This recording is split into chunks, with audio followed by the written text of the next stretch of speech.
Sæl og blessuð og verið hjartanlega velkomin hér að rauðaborðinu í kvöld, þetta ágæta 50-dags kvöld þegar aðeins eru 12 dagar til jóla, hvorki meira né minna.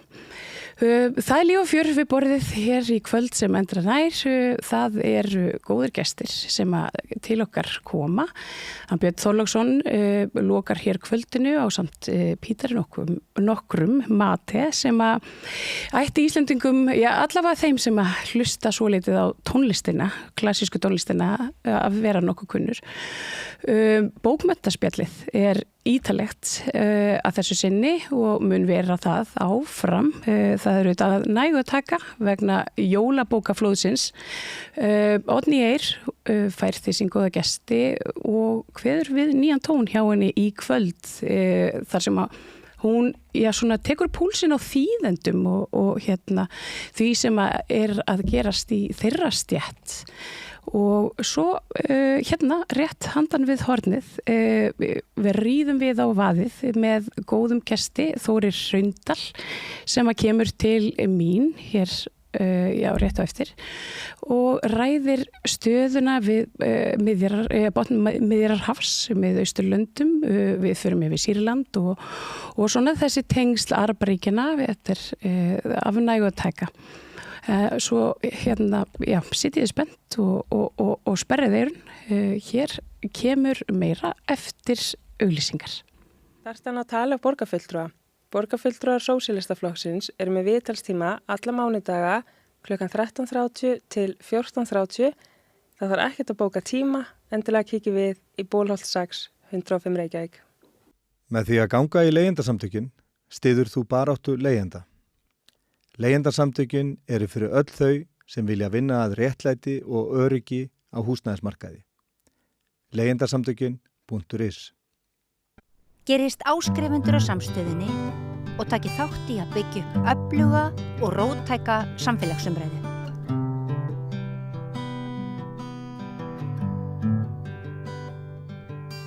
Komið sæl og blessuð og verið hjartanlega velkomin hér aftur að rauðaborðinu. Að Radio Gaza, það er hjá mér góður gestur, Þórir Hraundal, prófessor í Háskóla Íslands og lektor við Mið-Austurlandadeildina.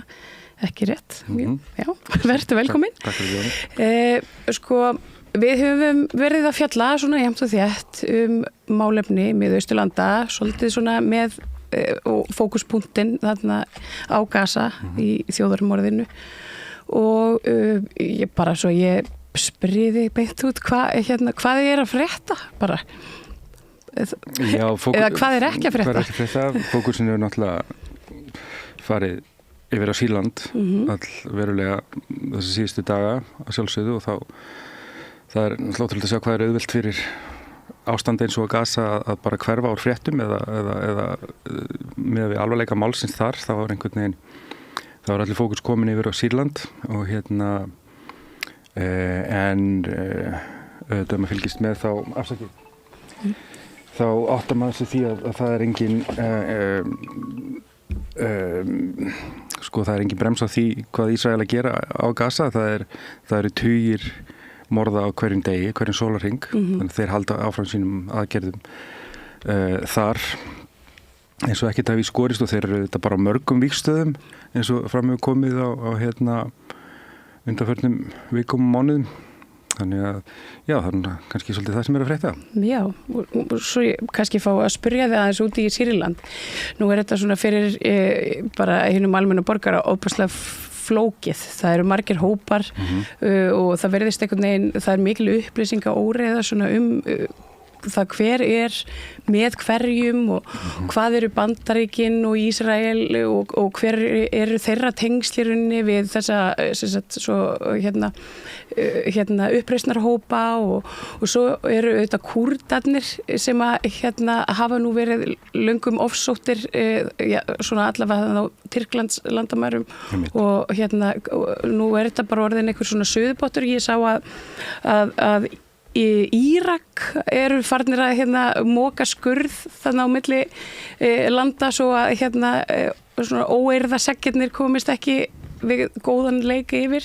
Þetta er gríðarlega að því verðist flókin staða en hefur náttúrulega verið svona lengi og ég segi það alltaf þessi leikur að fara aftur í tíman og svona, þetta er bara margbrotið land, þetta eru mörg svæði, mörg ólík svæði, mörg ólík þjóðabrot, það eru kristnir, það eru drúsar, það eru mismönd útgáfur af múslimum þarna, það eru kúrdar og fleiri og þau hafa svona sögulega búið á hinum á þessum svæðum, Kúrdarnir nær Tyrklandi og Írak og svo er þeim skellt inn í þessi landamæri sem eru auðvitað bara tilbúningur Vesturlanda í rauninni.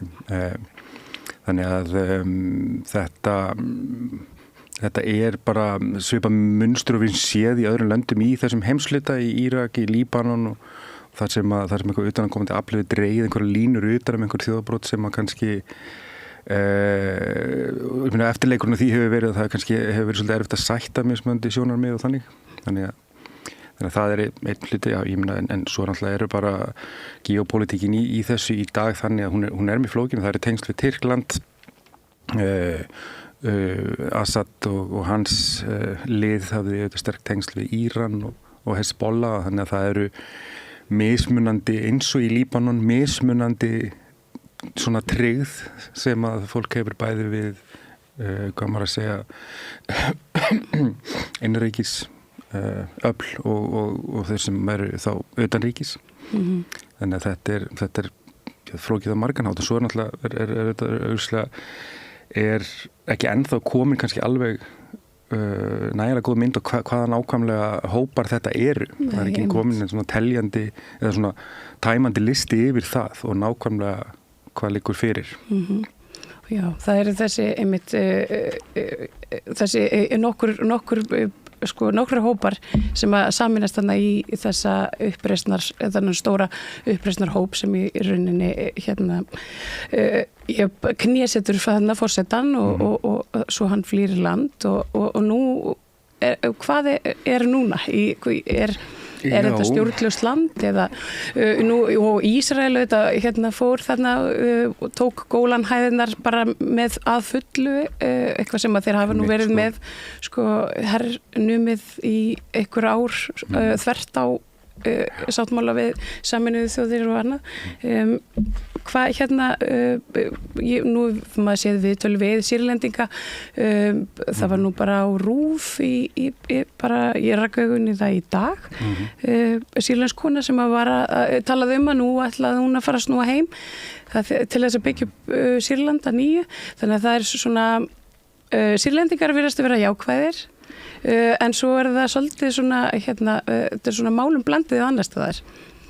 Já, ég sammála því og þetta kannski maður er ekki Sýrlendingur sjálfur og maður á ekki heimilið þarna og kannski er þetta að setja sér nákvæmlega í spor fólksins sem þetta lítur að vera knúið áfram að bara heimþrá og vilja til þess að fara aftur en maður hugsa líka að býtur þetta ekki svolítið snemmt sko, þurfum ekki að sjá aðeins betur hvað er að fara að gerast þessi samtök sem skamstuðu HTS Tahrir al-Sham eru þetta samtök sem að voru einu sinni mjög nátengt Al-Qaida og ISIS og það er mjög áhugavert að sjá hvað fréttaflutningur að þessum samtökur eru í jákvæður það er eins og það hafi verið sendt út memo á svona þessa helstu miðla og svona komið einhverja átaki nú ætlum við að tala aðeins vel þetta, gefa þessu séns og leiðtogan Al-Gilani sem að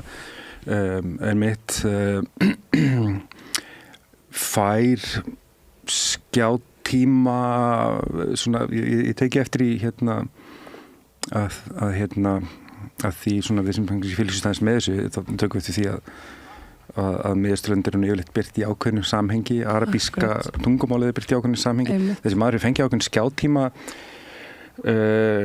svona þar sem hann kemur fyrir sem svona frekar róleg og lógisk persóna það er kannski ekki droslega algengt í þessu samhengi þannig að já, þetta er mjög áhugaverðar vendingar svo ekki sem meira sagt. Hvaða áhrif hefur þetta til dæmis á Gaza og þjóðamorð á Gaza?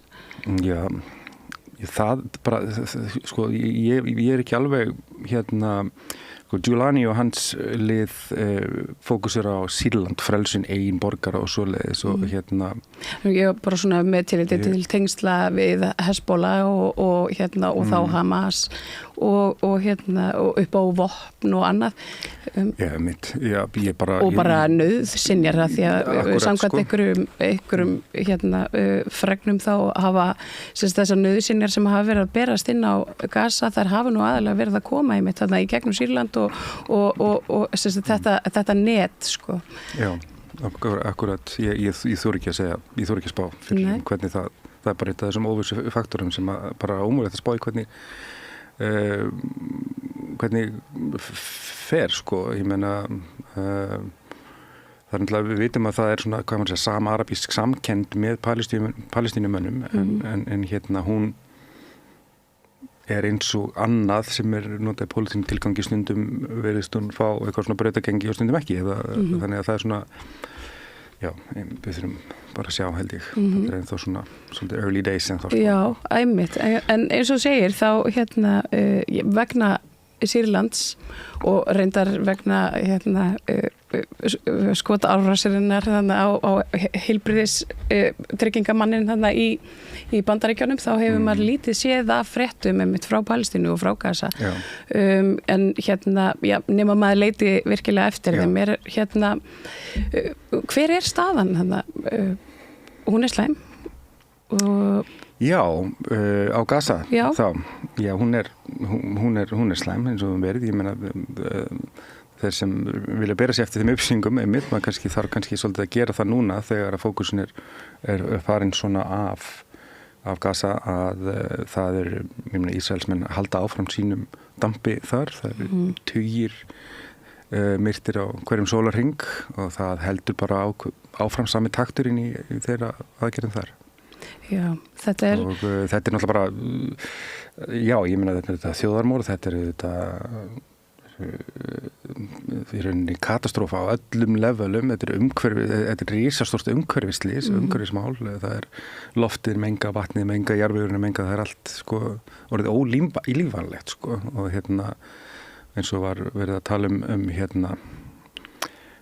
daginn að það tæki 10-15 ár bara að reynsa til reynsunarstarf á Gaza, þannig að það sé hægt að taka fókusinn af því þegar eitthvað gerist eins og einhver hvítflippi er myrtur og götu í New York, þetta bara segir okkur heilmikið mannkinn og kannski þessa meginströms fjölmiðla. Við reynum allavega að synda mútið þeim strömi og sko ég sá nú og fregnir af því að það væri nú einhverju svona það væri ólga á meðal Palestínumanna eins og Vesturbakkanum og svona einhvers konar svona, hvað við segja, vísir að einhverju uppreist gegn forsetanum Abbas. Mahmoud Abbas. Hvaða þýðingu hefur þetta til dæmis og ég meina, hversuna er fólk ósátt við forsetan sem þar? Já, fyrst og fremst vegna þess að því finnst þannig ekki hafa staðið sem nú vel, ekki hafa boðið Ísraelsmönnum nægilega vel byrgin og þá komum við að ástæðunni fyrir því að fólk kaus Hamas á síðan tíma og það er engin raunverulegu valkostur annar, það er að segja að það er engin sem tilbúin að berjast með kjafti og klóm gegn þessu ólöglega landtöku landráni Ísraelsmanna og ég held að ræturnar liggi fyrst og fremst í bara svona óánægju, langtíma óánægju með svona einhverjar, þú veist, ég ætla ekki að tala illa um diplomasíu en fyrir fólk sem að kannski másinn lítil svona í þessum já, fyrir fólk sem að er stöðugt hvað maður segir, undirokað það sætir því að búa í samfélagi þar sem aðskilnaðarstefna ríkir og það lendir í því að híbýli þeirra séu eyðilögð, tekin af þeim þá hef ég skilning því að diplomasía er kannski ekkert rosalega svona áhrifum mikið tæki fyrir þetta fólk. Nei, hvar forsetinn? Ég veit það ekki. Nei, það ég var að leita af upplýsingum það, ég ekki fundið. Hann væri á Vesturbakka, en komið fréttur hann hefði verið farinn þaðan, eða? Já, það er þetta með upplýsingaóráðinu, sko, það er svo erfitt að greina hérna svona rétt frá röngu í þeim efnum. Nei,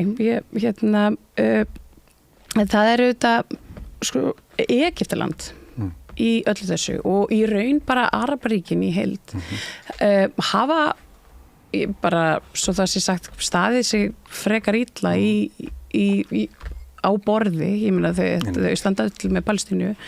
Hvers vegna, þú veist, ég meina, hvaða pólitík er þarna bak?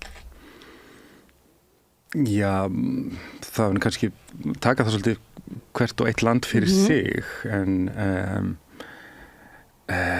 Egyptar, ef við tölum Egypta, þá þeir eru þetta langt og gott samband við Bandaríkin.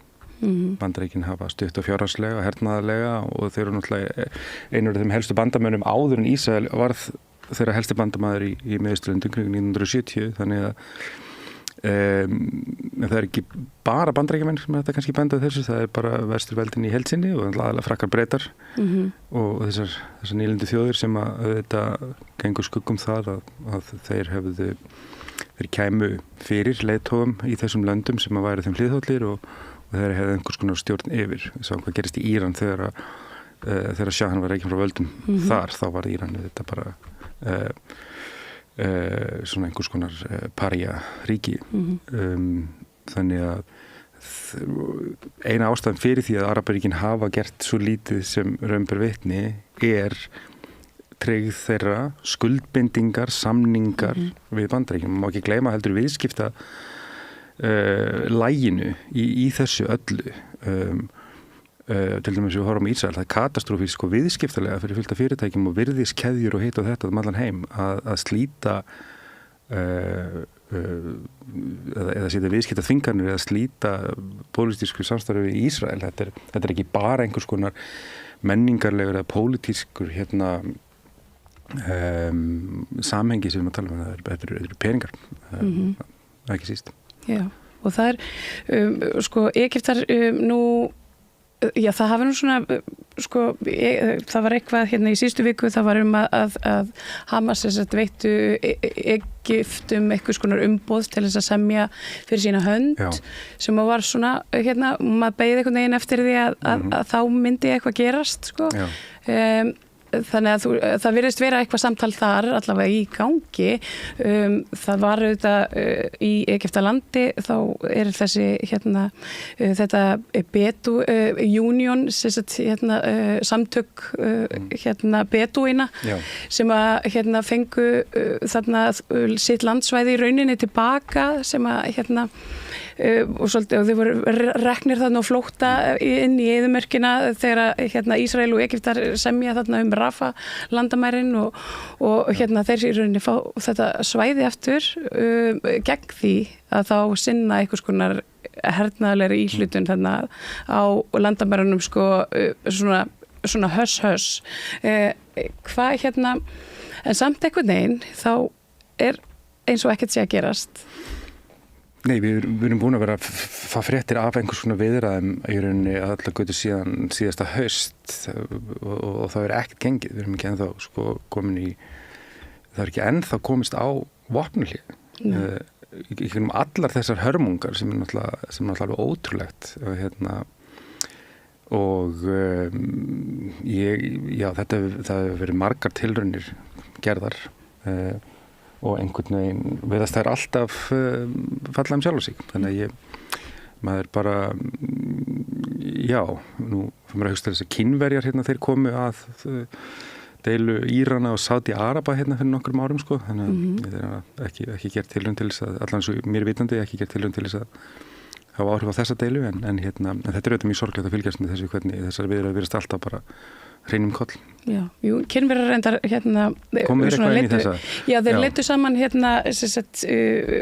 hópana, militant hópana á Gaza og svona saminuðu undir einum hatti bara, Hamas í rauninni, þannig að það er Hamas og Hamas. Þetta er svona nú bendir allt til þess að við séum að fá bara fljótlega nýja ríkisstjórn. Hefur ykkur trú á því að Íslandi eftir að beita sér með ykkur meiri og frekara hætti bara fyrir friði á þessu svæði heldur en áður hefur verið? Já, ég vona það. Það er mörg tækifæri sem að þessi fráfarandi stjórn nýtti ekki til þess að hvað maður að segja stunda mannúð, sína samstöðu, sína skilning á aðstæðum og annað og mér finnst sorglegt að það væri hægt að gera minna en þessi stjórn sem nú er fráfarandi. Þannig að ég hef bara von til þess að sú stjórn sem tekur núna við muni svona kannski meira aktív vinna úr því að við höfum samþykkt Palestínu og allt þetta og þannig eins og ég efast að sé hægt að gera minna. Kannski taka á móti kvótaflóttafólki frá þessu svæði og það væri þá í fyrsta skipti síðan bara 2015 held ég. Já, og svo skulle við vona að þessi ríkisstjórn sjá sinn sóma líka í því að hvað maður að segja stundar svona ábyrgari orðræðu gagnvart ýmsum hópum, minnihlutahópum, innflytjendum og öðrum á Íslandi sem að þessi fráfarandi stjórn var farin að svona daðra fullmikið við. Já, og eins og við höfum fjallað við borðið að þetta hefur haft áhrif á bara samfélagi Araba og bara múslima á Íslandi. Það er auknir fordómar og svo eru þetta þessar brottvísanir sem eru að því virðist bara óstöðvandi þessa dagana. Það er bara okkur einasta degi fáum við fregnir af því að það sé verið að reka nýja fjölskyldu eða einstaklinga hérðan burt, fólk sem hefur verið í mörg ár með dvalarleyfi, fara ekki endurnýjað og þar fram eftir götunum. Þetta er ekki að komast í blöðin í jafnvel marki og áður fyrr. Nei, það er nefnilega... Það hlýtur að vera einhvers konar markmið. Já. Hvers vegna? Segð þú mér. Ég veit svo sem alveg þetta er náttúrulega þú veist, ég get eiginlega ekki svarað heldur bara svo það sé sagt en það er allavega það er ekkert eitthvað það er ekki mennska eða eitthvað svona gott sem liggur þar að baki allavega. Svo eru einmitt það er talað 670% það er aukning í einhverju sem kalla þeir frávísur núna, það sem að fólk fær ekki einu sinni að sækjumhæli því bara snúið við á punktinum og þetta er brot á Genfarsáttmálanum eða ekki. Þetta er náttúrulega bara afleiðingar þessar breytinga á þessum lögum sem átt sér stað núna fyrir árunni sem að við getum bara vonað að ný ríkisstjórn taki á þessum málum aftur og að meiri mannúð. Svona talandi Genfarsáttmálan nú hefur hingað komið fólk og haldið því fram að við séum ítrekkað brotleg við þetta friðar og mannúðar samkomulag sem að er bara eðlilegt og þykir nú frekar eðlilegt í flestum Evrópuríkjum. Ertu sammála þessu eða ertu sérðu fyrir þeirra og ég meina ef við erum brotlega, hefur það eitthvað afleiðingar? Já, þú ætti kannski bara að ræða þetta við lögfræðinga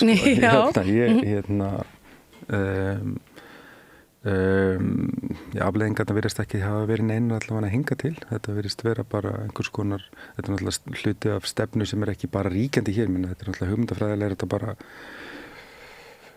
bara ríkjandi evrópsk gildi og Eiríkur Bergmann á að benda á að þessi viðhorf hefðu styrst svona svakalega upp úr einmitt flóttamannakrísunni frá Sýrlandi hérna. Það sé 2015 var svona ártal sem hann nefndi.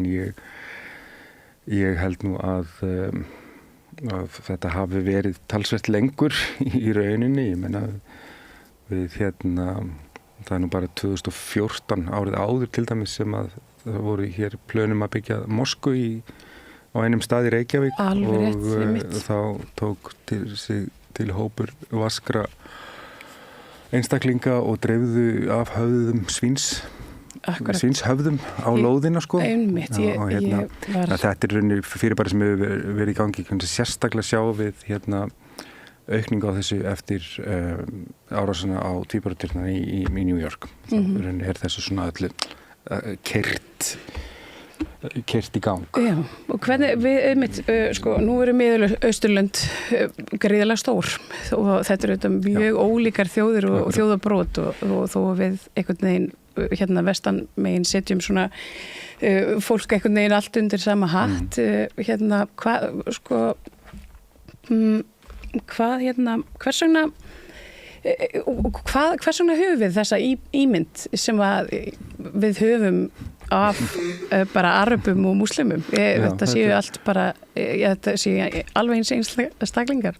Já, þessi er svona grautað saman og það er bara margar ástæður líka baki því. Menni fyrst þurfum við bara horfa á þetta sem einhver svona mannlega tilhneigingu að það er við og hinn og við þurfum að vernda hópin okkar og eina árangursríkasta aðferð til þess að fá einstaklinga innan hóps til þess að vernda hvern annan er að vernda á einhvern annan fyrir utan hópum sem að ógn steðar af. Þetta er bara svona vandamálin hótskvörn og síðustu hvað mér að segja árhundruð og jafnvel árþúsund hafa múslimar verið í þessu hlutverki eftir að Íslam kemur bara til sögunar á 7. öld að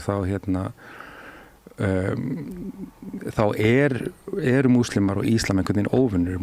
Múhameð spámaður er fals spámaður og allt þetta og þetta hatur á svo krossferðirnar og svo miðaldir og þetta bara svona hefur fylgt okkur bara í mjög langan tíma. Já, og þetta sko þessi andúðíkar Kóransins og hérna þessar bókabrennur og hérna. Já, akkurat sko það margir hafa stundar bókabrennur og víða en á trúarritum er svona eiginlega svolítið annað. Undirliggjandi hugmynd í þessu samhengi er að boðskapur og hugmyndafræði Íslam og það sem stendur í Kóranum sem í eðli sínu hryllilegu boðskapur og sem sagt bara það sé eitthvað rangt við hans. Nú, ég meina það er heilt kapli Marju Mey og Jesú og þetta er auðvitað bara skoðan sem þetta stendst enga skoðun sko og það hafa auðvitað oft verið gerða saman rannsóknir til dæmis á bara málfari Biblíunar og Kóransins og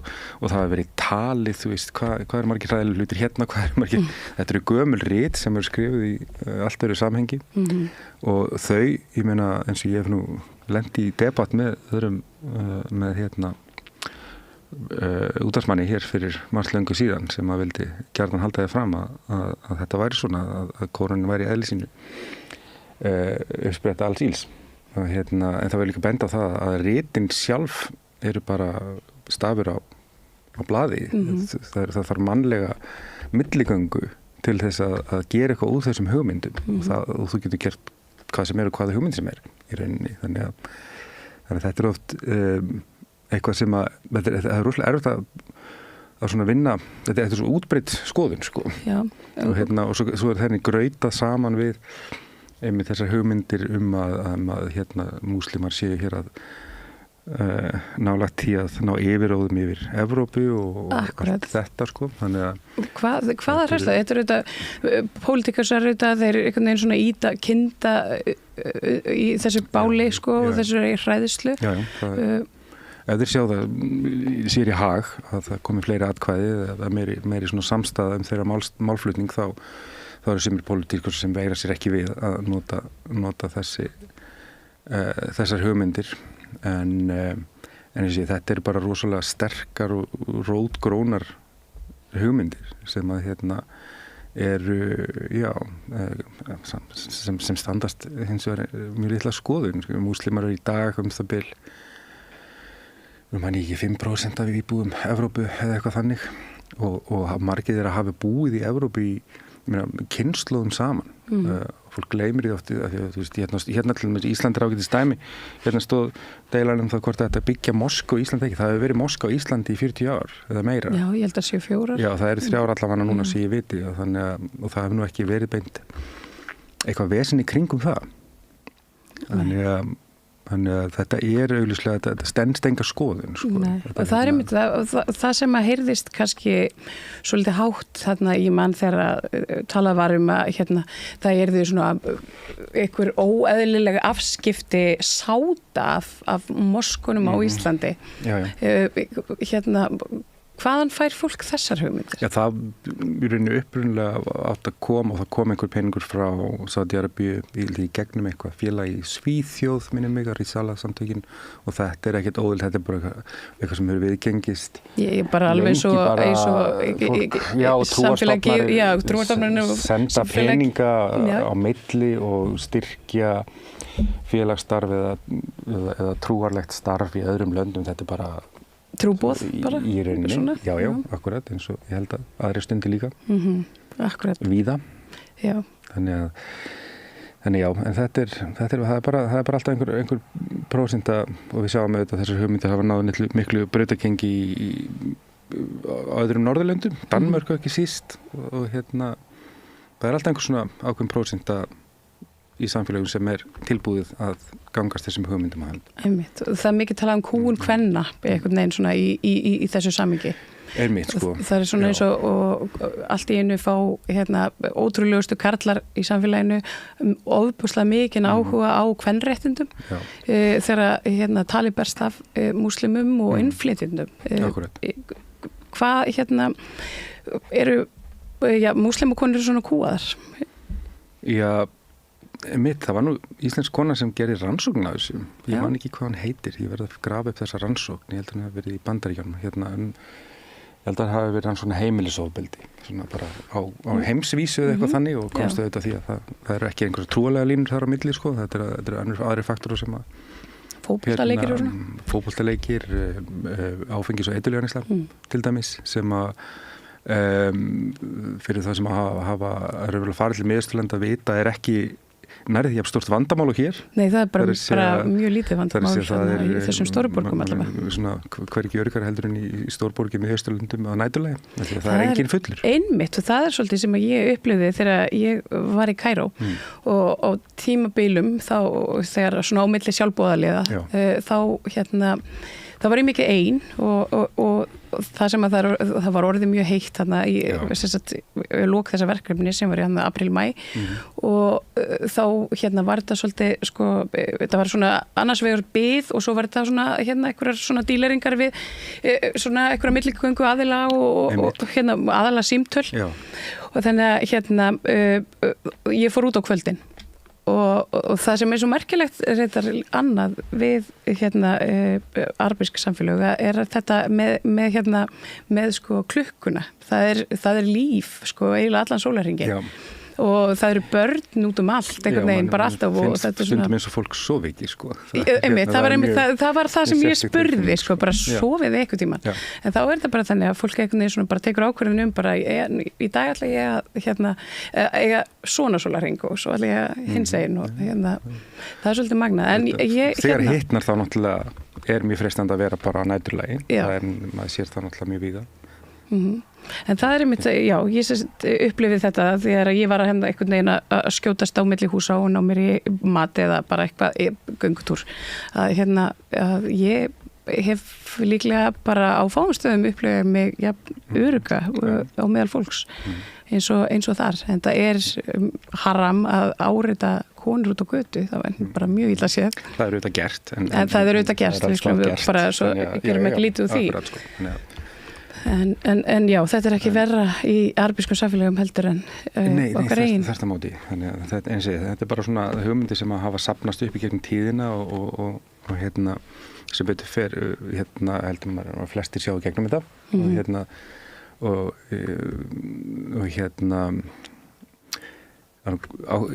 já, maður talar svona kannski almanna álit hérna í Íslandi sem við erum kannski að fara einu í annað. Nei, það bara það má allt við þetta borð. Það má allt við þetta borð. Þá var þetta gerð könnun daginn á viðhorf Íslendinga til Palestínu. Já, og árasa Ísrael á Palestínu og þess, og það kom í ljós að eitthvað í kringu 75% voru á bandi Palestínu, það er þessi sýndu þeim samúð og þetta er eitthvað mikill meirihluti. Það er að segja og þetta er auðvitað algjörlega í berhöggi við stefnu stjórnvalda, málflutning stjórnvalda og fjölmiðla. Þannig að eins og segi, það er alltaf einhver prósent af samfélaginu sem að gengst undir þessu skoðanir sem við varum að tala um áðan, sem að eru tilbúin að taka hverju einasta neikvæði sem þau heyra þannig hóp sem einhvers konar sannleika, en ég held að flestir gera það ekki. Nei. Sem er bara mjög jákvæð tíðindi, myndi ég segja, að einum almenna Íslendingi bara fullvel treystandi til þess að móta sína eigin skoðun á því sem er að gerast þarna, takandi inn staðreyndir og mynda sér skoðuna, af því að þetta er eitthvað sem blasir við og við sjáum náttúrulega þeir sem verja, þeir náttúrulega hefur fækkað, þeir sem verja málstað Ísraelsmanna frá mér auðvitað, þeir er meira að fækka smátt og smátt. Ég held að vinna allir á mokkanum. Margir er að gera það og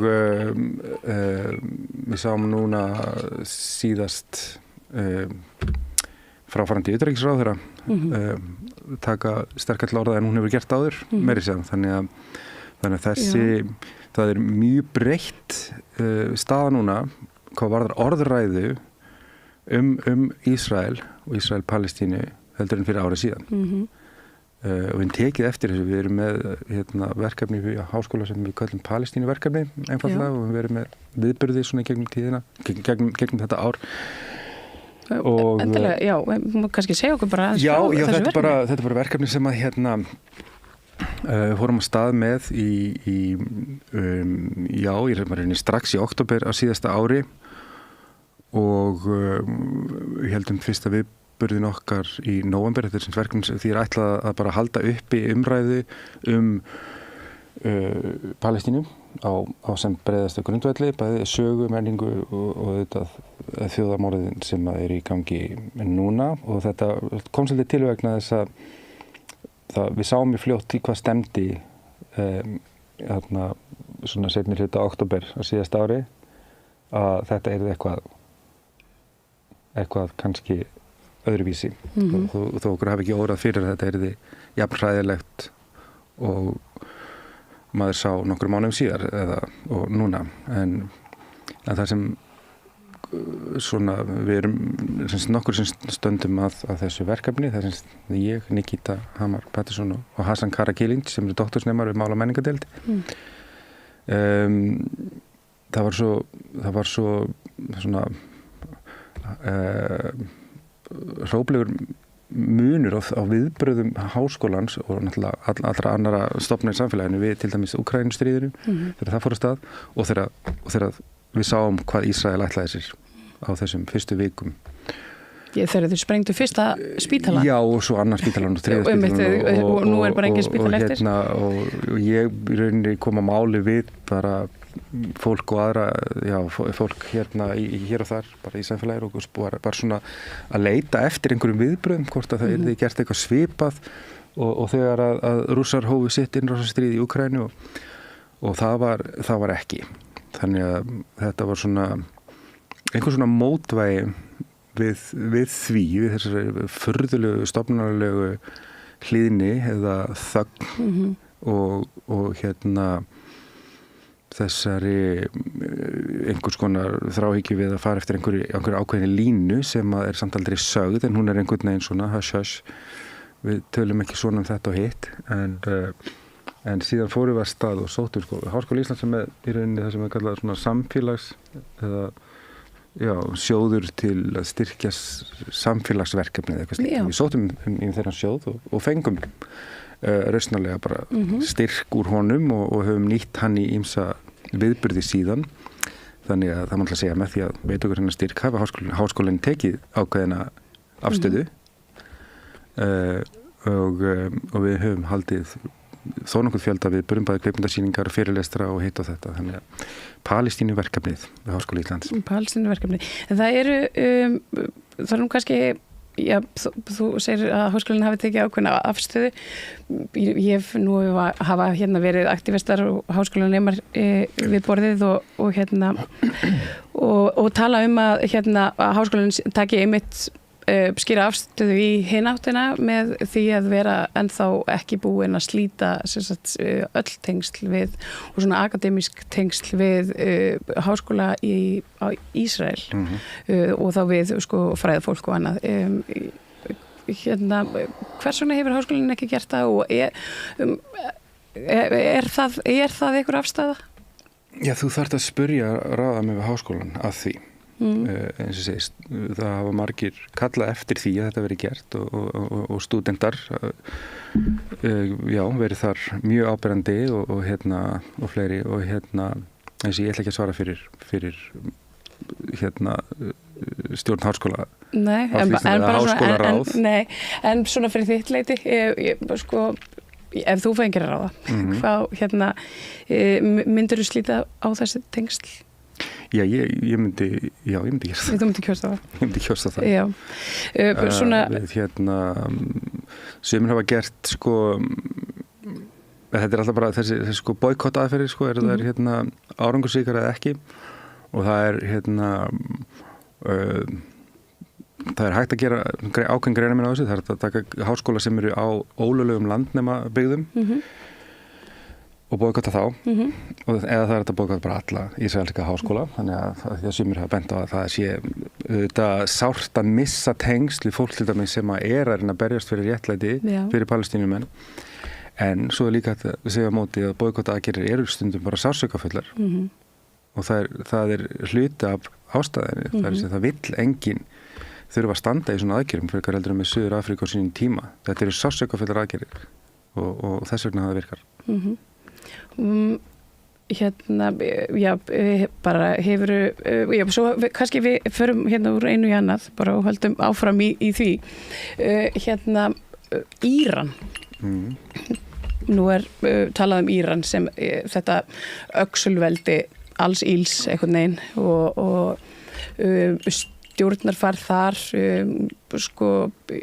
svona þykir öfgafullt og reglulega berast þessar fréttir af harðari refsistefnu gagnvart konum og sem sagt slæðu eða hijab notkun og allt þetta hvað er að frétta í Íran? Já, það var góð spurning. Já, þetta hefur gengið svona í bylgjum þessar áherslur í Íran hversu mikið bara við tökum þetta hversu mikið skipta sér að klæðaburði kvenna og eða ekki en þetta bara eitthvað sem við höfum séð og þetta magnaðist þetta rosalega eftir dauða þessar konu Masha Amini fyrir nokkrum árum 2 ár síðan. Já, ég held að sé eða bara rúmt 1 ár. Já, allavega það þetta verið bara mjög mikið brennbilir en líka fyrir utan það þá bara hefur Íran gegn tíðina haft rosalega mikið eftirlit með sínum borgurum og það er þekkist svo sem víðar og það er ekkert erfitt að detta svona í ónáð þar já Telur að Íran sé bara bíð eftir tækifærinu til þess að senda af stað kjarnaflugurnar sínar á velvalin skotmörk? Það er góð spurning ég nú kannski ekki rétti maðurinn að spá fyrir nákvæma notkun á kjarnavopnum fram í tíman en hins vegar þarf ekki bara kjarnavopn til þess ef við sjáum að það ekki verið notað kjarnavopn á Gaza, það er samt allt ónýtt, það er allt í rúst þannig ég vona ekki en þetta er þetta mjög flókin staða því leiti að hérna erum við Íran og Rússland og hluta til Íran, Rússland og Tyrkland og og svo erum við líka kannski að horfa aðeins í hina áttina að horfa á að Kína og það eru ágætis tengst milli Íran og Kína líka, þannig að Er þetta, já, þá viðskiptalega já, líka og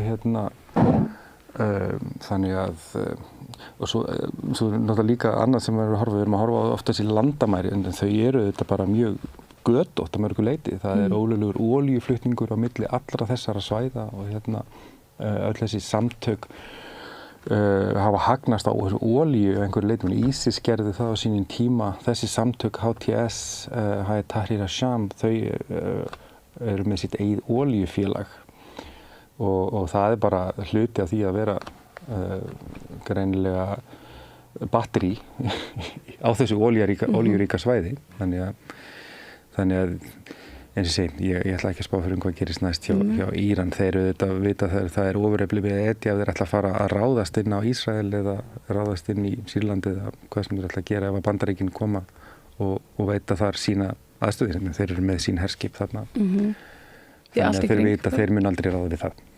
Já. Þannig að ég teldi það ólíklegra. Já, og heldur að það er bara sama ástæða líka einhvern veginn svona baki að þeir hafi ekki verið með bara grimmari íhlutunina á Gaza-svæðinu til dæmis? Já, mögulega, já. Og þetta vita allar aðrar bara þjóðir líka á svæðinu eins og við komum að áðan að hversuna hafi ekki gert meira. Það er ekki hlaupið að því. En hvað, bara svo við höldum áfram að velta fyrir okkur hlutunum, hvað er hægt að gera? Ég meina, hvað getum við gert? Þarf ekki bara einhver að ríða á vaðið einmitt og bara hreinlega fórna sér og sínum einhvern veginn fyrir málstæðin? Sko Bandaríkin eru fremsta herveldi í heiminum með talsverðum forskoti þar. Eða næst friður kannski ekki með hernaði? Já, það er náttúrulega einmitt þarf að horfa líka á þessa blessuðu vopnaframleiðslu og hún er óstöðandi og það er ekki láta þessi vopn bara safnast fyrir einhvers það þarf að nota þau en það var áhugavert svona það sem var haft eftir Biden fyrir nokkru mánuði með vikum eða eitthvað svoleiðis. Hann sagði eitthvað á það leið að ef Ísrael væri ekki til, eða væri ekki Ísrael þá þyrftum við að finna okkur nýtt Ísrael. Það þurfti vel að búa til nýtt Ísrael. Það bara kjarnar nýlendu stefnuna sem er ekki dauð, hún er sprelllifandi í þessu fyrirbæri sem við horfum á í Ísrael. Já, það er má svo sem velta þessu fyrir sér alveg endalaust fram og tilbaka. En ég ætla að hleypa þér heim eftir langan vinnudag og þakka kærlega fyrir Þórir að koma hingað að rauðaborðinu. Takk fyrir að bjóða mér. Og ykkur, kæru hlustendur, þakka ég fyrir í bili. Það meira handan við hornið eftir auglýsingar. Allt það besta er ókeypis. Knúsaðu vini þína. Samstöðin, þar sem manneskjurnar koma saman. Ertu á leið heim úr vinnu? Stilltu á FM 89,1.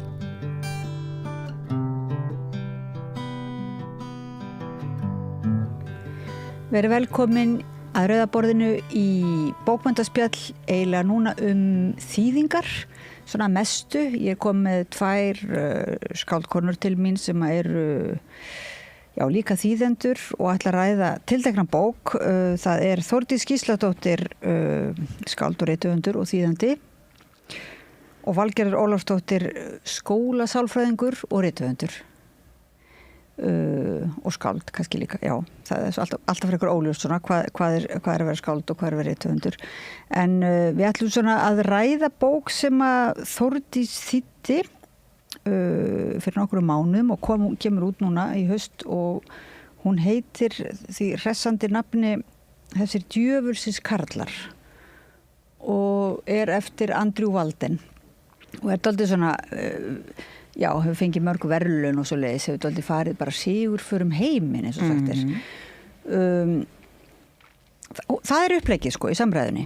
En svo fyrst að ég var nú að fá ykkur og ég baði nefnilega Valgerðum að lesa þessa bók, að þá eiginlega baði ykkur líkum að koma með svona ykkar bækur og Valgerður, þú gafst út bók sem að tengist þessari bók bara eiginlega óljóst, kannski tengið óljóst sem kom út fyrir 2 árum. 3 ef ég man rétt. 3 árum og heitir Konan Sverris. Hans Sverris, já. Viltu kannski, ertu með hana, getur þú lyft henni svona upp til að sýna svona áhorfendum og hlustendum? Sést þú núna? Konan Hans Sverris, já. Já. Þú sjáist ekki. Einmitt. Og þig, Þórdís, bað ég nú að koma með hinabókina sem þú þýttir. Já, það er hérna Æska eftir Tove Ditlevsen sem er síðasti hluti af endurminninga þríleik Tove, en önnur bókin í þríleiknum sem að segja frá svona fyrstu fullorðins árum eða eiginlega unglingsárum Tove Ditlevsen. Hinabækunar heita Bernska og gift. Vá. Hún kom bara út núna í haust. Og allar því að þriðju líka? Þetta er þriðja sem sagt. Bernska og Æska og gift er komin. Já. En svo er eini viðbót sem hún titlaði skáldsögu en heitir Vilhelms Verelse sem að bíómynd sem margir sáu núna í haust er í raun og veru gerð eftir þar sem hún sem sagt fjallar hjónaband sitt. En þetta er svona, já. Tilfinningar eru svona megin þráður má segja hér og svo ertu með ljóðin þín, bók sem var að koma út er það ekki? Hún kom út bara núna í haust líka fyrir ekkert svo lengur síðan og heitir Aðlögun, kom út í byrjun nóvember. Það er þín til hamingju með hana. Takk. Og myndi nú vilja fá þig bara í sérstakt svona ljóðaspjall hérna kannski á næstunni. Já, það er kannski alveg hægt. Já, en til öryggis að því tíminn er þá hérna væri bara gaman allavega að hafa hana með. En eigum að reyna að vinda okkur í að ræða svona eins og uppleggi var. Gunnar Smári eiginlega setti okkur þetta fyrir svona að hérna, þetta væri dálítið að því hann var þetta með seríu við Rauðaborðið hérna í haust, sko kallmennskuna og fekk Bjarnar Karlsson prest til þess að eiginlega vera með sér og leiða, það komi hérna nokkur holl af karlmennum til að eiginlega ræða kallmennskuna út frá nokkur sjónarhornum og þannig að þessi bók kannski dálítið þessi titill allavega kemur svona mjög í framhaldi af þeirri umræðu, þessi djöfulsins karlar. Myndi þið segja að hún væri fyrst og fremst kallmennsku eða? Nei, það myndi ég nú ekki segja, ekki þannig séð. Sko, það er náttúrulega, hérna, hún fjallar í raun og veru er þetta sagastrák sem að eignast 7 pappa á 7 árum, frá 7 til 14 ára. Og einhver leiti fjallar hún kallmennsku þannig séð að hérna, þessi kallmenn er allir ómögulegir, allir þessi pappar. Og þú veist, það er mordtilraun og það er alls konar ofbeldi og svona, já. En þetta er ekkert svona beinlínis Þetta er ekki greining eða analýsa á kallmennsku? Nei, alls ekki. Þetta er bara saga þessa stráks og í raun og veru mömmans líka. Saga mömmans ekki síður. Já, þetta er nú ansið sko, liggur við erfiðlesning á köflum sko, að því að maður var farin að vera kvíðaði einhvern veginn eins og þegar er kynntur annar maður til leiks og þá byrjaði maður bara svona hálfgjört að kvíða fyrir því að hvernig það myndi enda sko. Já, sko, það er mér svona alls konar hvernig fólk hefur tekið þessu. Ég hef bara hitt fólk sem bara fannst þetta sjúklega að fyndi en fór svona gráta smáðu stundum en maður segja, konur sem hafa verið í ofbeldissambandum fannst þetta ofslega svona gefandi að lesa svona lýsingu á þessu svona, þú veist, það er landnum liðið það er eitthvað svona komiskur punktur í þessu öllu saman og svo er þetta náttúrulega líka bara svona þjóðfélags saga einhvers þjóðfélags sem við þekktum, þú veist, saga hippakynslóðurna sem að einhvern veginn reyndi að gera allt rétt en klúðraði eiginlega næstu öllu, sko. Jú, en svo er þetta líka náttúrulega saga, sko, stráksins, hvernig hann verður, eða hvernig hans karlmennska verður til í þessum speiklurum. Hann er náttúrulega svolítið að speikla sig í þessum vonlausu, vonbyðlum móðurinn. Mamma segir endara við hann einhvern tímann, hann verði aldrei eins og þessi menn því hann sé svo góðum tengslum við kvenlegu hliðin í sér. Einmitt, og það er þetta svolítið sárt að vera þessi strákur sem einhvern veginn má eiginlega valla vera strákur, sko, einhvern veginn, já. En hérna, mér fannst, þegar ég keypti söguna, þá fékk ég strax viðburð frá afgreiðslumanninum sem var Karlkins. Hann horfði á titilinu bara, já, byrju, hvað er þetta bara þessa bók og hvað er hún og áðan var ég í vinnunni og sagði hérna samstarfsmanni mínum að ég væri að fara snemma úr vinnunni og sýndi hann bókina og hann sýndi að það kom alveg sömu viðbröð að hei, er þetta svona saga hvað kallar er rómulegir hérna Karlkins samstarfsmaður sko en nú það náttúrulega alls ekki. Nei, sko þetta líka bara ekki. Svo góð tíðrandalýsing. Já, þetta og að þú spurði hvort þetta væri saga karlmennsku, mér finnst þetta nefnilega svolítið vera saga karlmennsku, af því að þetta þetta saga þessa drengs og og hans svona uppvöxt og þegar ég var komin áleiðis í sögunni, þá hitt ég unga rithöfund, konu, sem var líka að lesa hana og við bara svona skiptumst á nokkrum orðum og ég var svona, já, ég lesa þessa bók og hún sagði, já, ég líka og hún sagði, mér finnst rosalega mikil typilegt af henni og ég var líka, já, að því að ég var svona rétt að byrja að lesa og það svona svolítið mikið af typum en þegar ég var komin í gegn, þá finnst mér það bara partur af því sem alveg frábært við þessa sögu, því að þetta einhvern veginn saga stráks sem þetta bara, hann bara strákur og þetta hans bara kynveruna í honum og kynhlutverkið, en líka það að vera sonur mömmu og sem á vinkonu sem að segir að það sé djöfulsins ekki síður saga mömmunar og vinkonu hennar. Já, svo það mamman og hann þetta partur af mömmu sinni og hann segir hann líka berum orðum, mömmur og börn ég manni hvernig orðar þetta, mömmur og börn ein ætt og pappar önnur eða einn flokkur og það svona við og hann eða pappin, ég og þið sem að dregur upp ákveðna mynd Já, móðurhlutverkið þetta líka bara kvenmennsku þá eða svona og líka þetta móðurhlutverkið verður það sem að mér fannst kannski svolítið ég var eitthvað veltaði fyrir mér sjónarhornina því sjónarhornið drengsins sko og þetta óbúslega fallega svona barstlega sjónarhorn sem að tekur einmitt bara eftir við einhvern veginn, maður rifjar upp líka það hvernig þú sérð heiminn og tengsl fólks. Það gerir það svo rosalega vel og hvernig sko í fyrstu köflunum finnst mér, eins og ég las þetta fannst mér sko, þá var einhvern veginn mynd bassins og skýr, þessi svona tæra mynd bassins og svo rödd fullorðnumannsins sem að segja söguna líka og svo eftir því sem hann eldist fannst mér, nú veit ég hvort að þú séu þetta líka svona, fannst mér sko rödd fullorðnumannsins minka af því að hann auðvitað bara orðin þroskari í lok sögunar, orðin unglingur þorpaður næstu í fullorðin, þannig að mér svona vera svolítið svona tvískipting í fyrirhlutanum, þar sem að það barnið sem svona alveg tært og svo kemur svona sögumansröddin sem er svo flott. Ekki hálfgerði samræði, ekki höfundurinn samræði við sjálfan sig.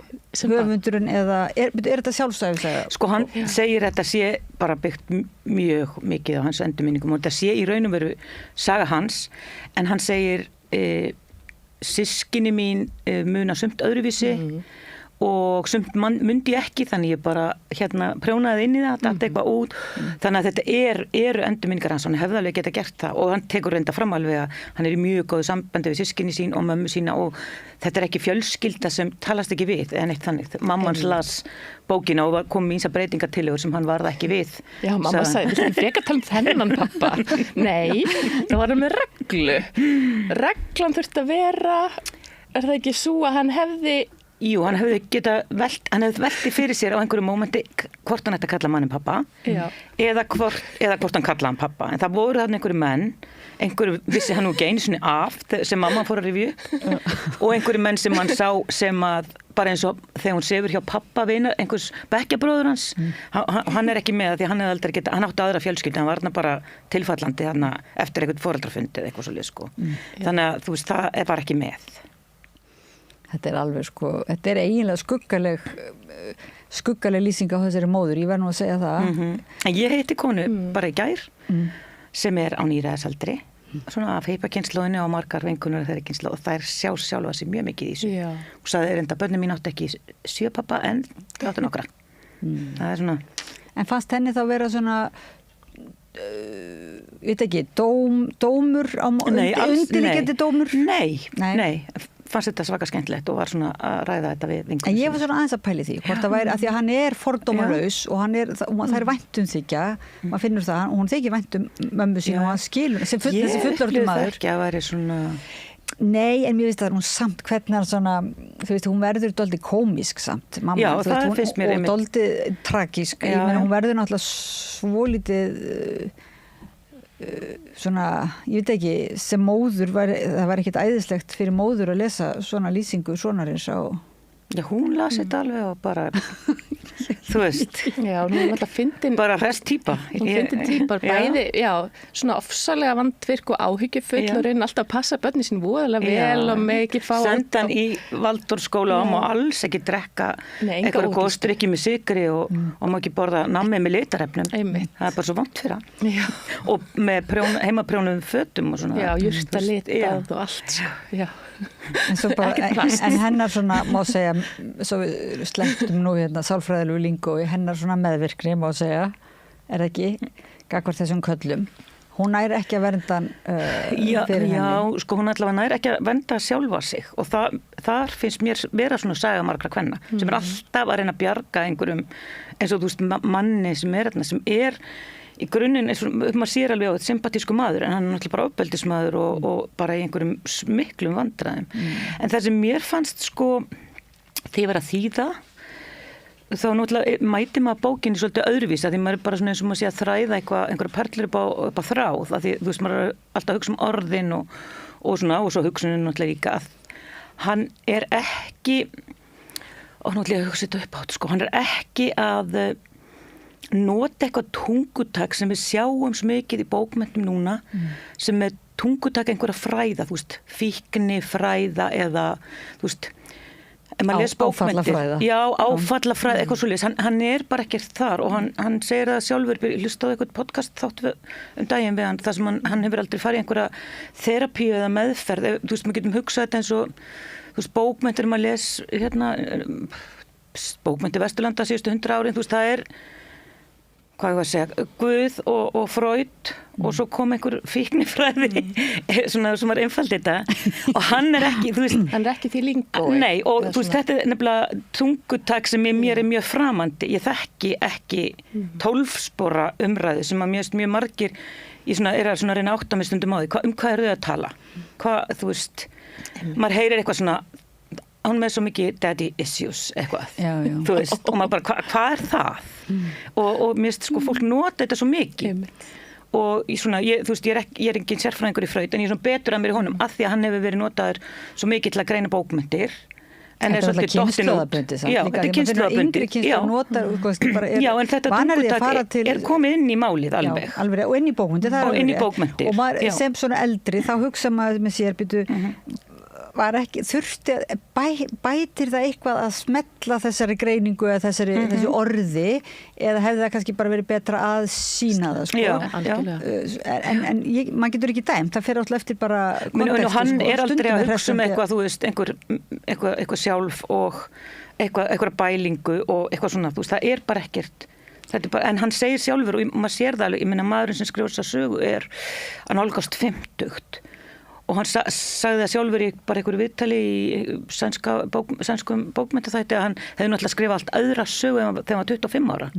Þú veist, hann lætur tíman vinna með sér. Og það er það sem ég fannst, sem ég var að reyna að koma orðum að áðan, ég myndi þessi sögumannsröddin sem er einhvern veginn þarna svona aðeins vitrari hérna, en samt næra hann að segja koma rödd bassins á framfæri sem ég er svo skemmtilegt. En án þess að nota þessi orð þá er hann samt að rekja sögu og svona vinna úr og reynslu sinni og foreldra sinna þannig að þetta púslast saman úr verður eitthvað sem fólk með allt en án þess að hann hafi einhvern veginn gengist inn á einhver svona sjálfshjálparfræði eða eitthvað svo leiðis, fyrst mér. En svo getur alltaf verið samt, ég er að hugsa það sko með viðtöl í kringum bækur að þú veist, þau eru oft gert ráð fyrir því að viðtölu séu þá bara alveg sannleikurinn sko, en ég meina viðtölin geta náttúrulega líka verið svona á þessu mörkum, þar að segja ákveðið stíl sko, þannig að það getur vel verið að svona höfundur sé búin að kynna sér og hafi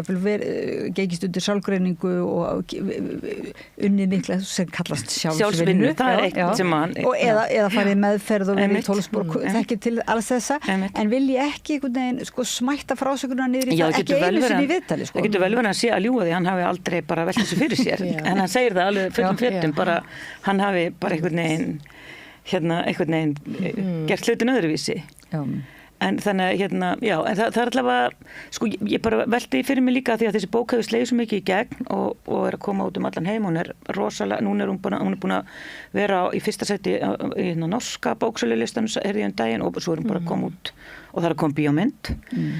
Þannig að þá maður hugsa svona, þetta er svona meira svona sammannleg reynsla sem hver getur einhvern veginn túlkað út frá sjálfum sér og eitthvað svona, já, án þess að hún sé á einhverjum svona, hún sé nú einhverju braut, svona beinlínis, einhverju svona meðferðar braut. Nei, þetta sammannlega, mann finnst það vera mest, sko, að þetta er bara þetta er einhvern veginn lýsing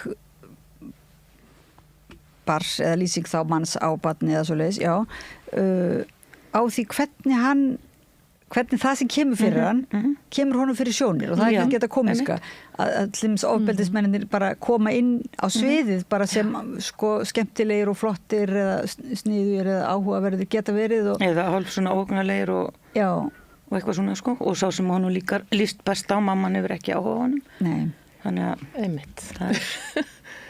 Þannig að þetta er svona það sem allir þekkja bara hvernig, ef það rifja upp hvernig það sem að síðan minn veruleiki, hvernig kom það mér fyrir sjónir sko versus það sem ég síðan eiginlega fatt að það hefði verið í gangi sko.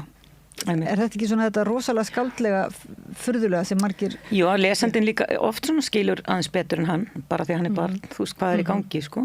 Það er náttúrulega eitt sko en mér veist hann bara, það er eitthvað svona lúmskur húmor í þessu og við sem erum svona 90s týpur munum bara eftir sem mörgu og hugmyndum sem voru í gangi.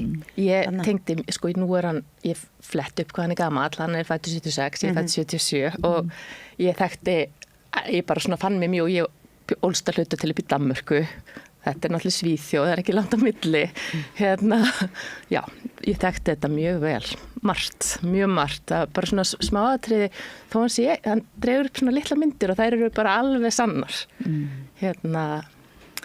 En það er líka eitthvað sem hefur nú tekist vel í þýðingunni, rósa þér fyrir góða þýðingu, það kemur ekki þetta óvart, að það er svona, mann finnst tónnin vera líka svo sannur einhvern veginn, það er svona... Já, mér fannst nefnilega, það var svona smá áskorun, ég þurfti bara alltaf að hugsa svona að það er rödd, ég heyr alltaf svona rödd í bókum. Já, er það? Það er svolítið svona, mér finnst það er einhver rödd annað, bara, maður getur lesið Strindberg, þar er einhver klikkur rödd, svo, þú veist, Tói Ditlevsen með einhver ákveðna rödd. Og heyrur hana svona í höfðir? Ég heyr hana, kannski ekki alveg beint, en það er eitthvað svona, kannski, ég geti líst því sem heyrn. Mér finnst svona, þú veist, það er eitthvað svona tónn sem maður reynir að ná. Og finnst þér þá hjálpa kannski einmitt að hlusta á eitthvað podcast með höfundunum eða getur það ég vil bara trufla? Nei, ég ger það svona, þú veist, ef það er á leið og ég er svo heppin, eða svona, þú veist, Andri Valdin er til dæmis með vikulegt podcast með vinkonsinni þar sem hann er að spjalla þau spjalla svona samanlega reynslu sína og svo bara allt sem er í gangi núna og eitthvað svona þannig að mann finnst maður svolítið svona þekkjan þannig séð, en ég þekkjan ekkert persónlega en það kemur að bókmenntahátíð í næsta haust næsta vor, til Íslands, apríl. Já, spennandi. Fylgjast með honum. En þú náttúrulega hefur unnið sem skólasálfræðingur. Já. Þannig að þú kannski hefur líka lesið þetta sem svona fagmanniski eða hvað svona, já, ég bara svona veruleiki, að því að við erum svolítið núna búin að vera mikið í haust að tala sko veruleiki barna og svona kvíði og geð heilsa barna. Ég bara síðast í morgun hugsaði ég einhvern veginn, já, þá var ég í vinnunni og hafði verið eitthvað pæli einhverjum krökkum og þetta er þessi saga líka strák og bara vináttu stráka og ég gat alveg speklað hans vináttu í bara einmitt svona einhverjum samskiptum sem ég tók eftir bara í dag, þið veitir. Þannig mjög svona, já, það er svo margt í sögunni. Það er þessi saga hans, það er saga mömmunar og það er einhvern veginn vináttan við þessa vini sem eru nefndir nokkrir, sko. Og já. Og svo kemur, já, það er mjög falleg lýsing fyrst mér og vináttu stráka í þessari bók. Já, mjög falleg lýsing. Lítilla stráka. En svo náttúrulega saga pappa hans er hann í bakgrunni sem kemur, sko, það er einhverju flóttamenn og sem að, þú veist, amman spýr einhvers þar í Ameríku, pappans hefur verið á flótta á einhverju Avans faldi sig í stríðinu, það er alls konar svona hluti sem er komið inn á. Rosalega, já, áhugaverð saga en hann er samt með hann er með rangasögu af pappa sínum sem indjána, þannig að hann verður raun fyrir vonbrigðum sem er líka svona ævintýralegur pappi sem er svo ekki ævintýralegur en hann er það samt. Já, þetta með uppruna sögurnar, sko, hvað er mikilvægt að vita og hvað þarf að vita með búa til einhverja góðsagnir eða í kringum svona uppruna hversu eins og það verður að segja þessi, honum tekst vel að ná eiginlega fara yfir ýmis svið, sko. Og einhvern hvernig svona líka, sko, hvað nú er ég heitt svara spurningur sem þú spurðir að með skólasálfræðingin og það, en jú, kannski.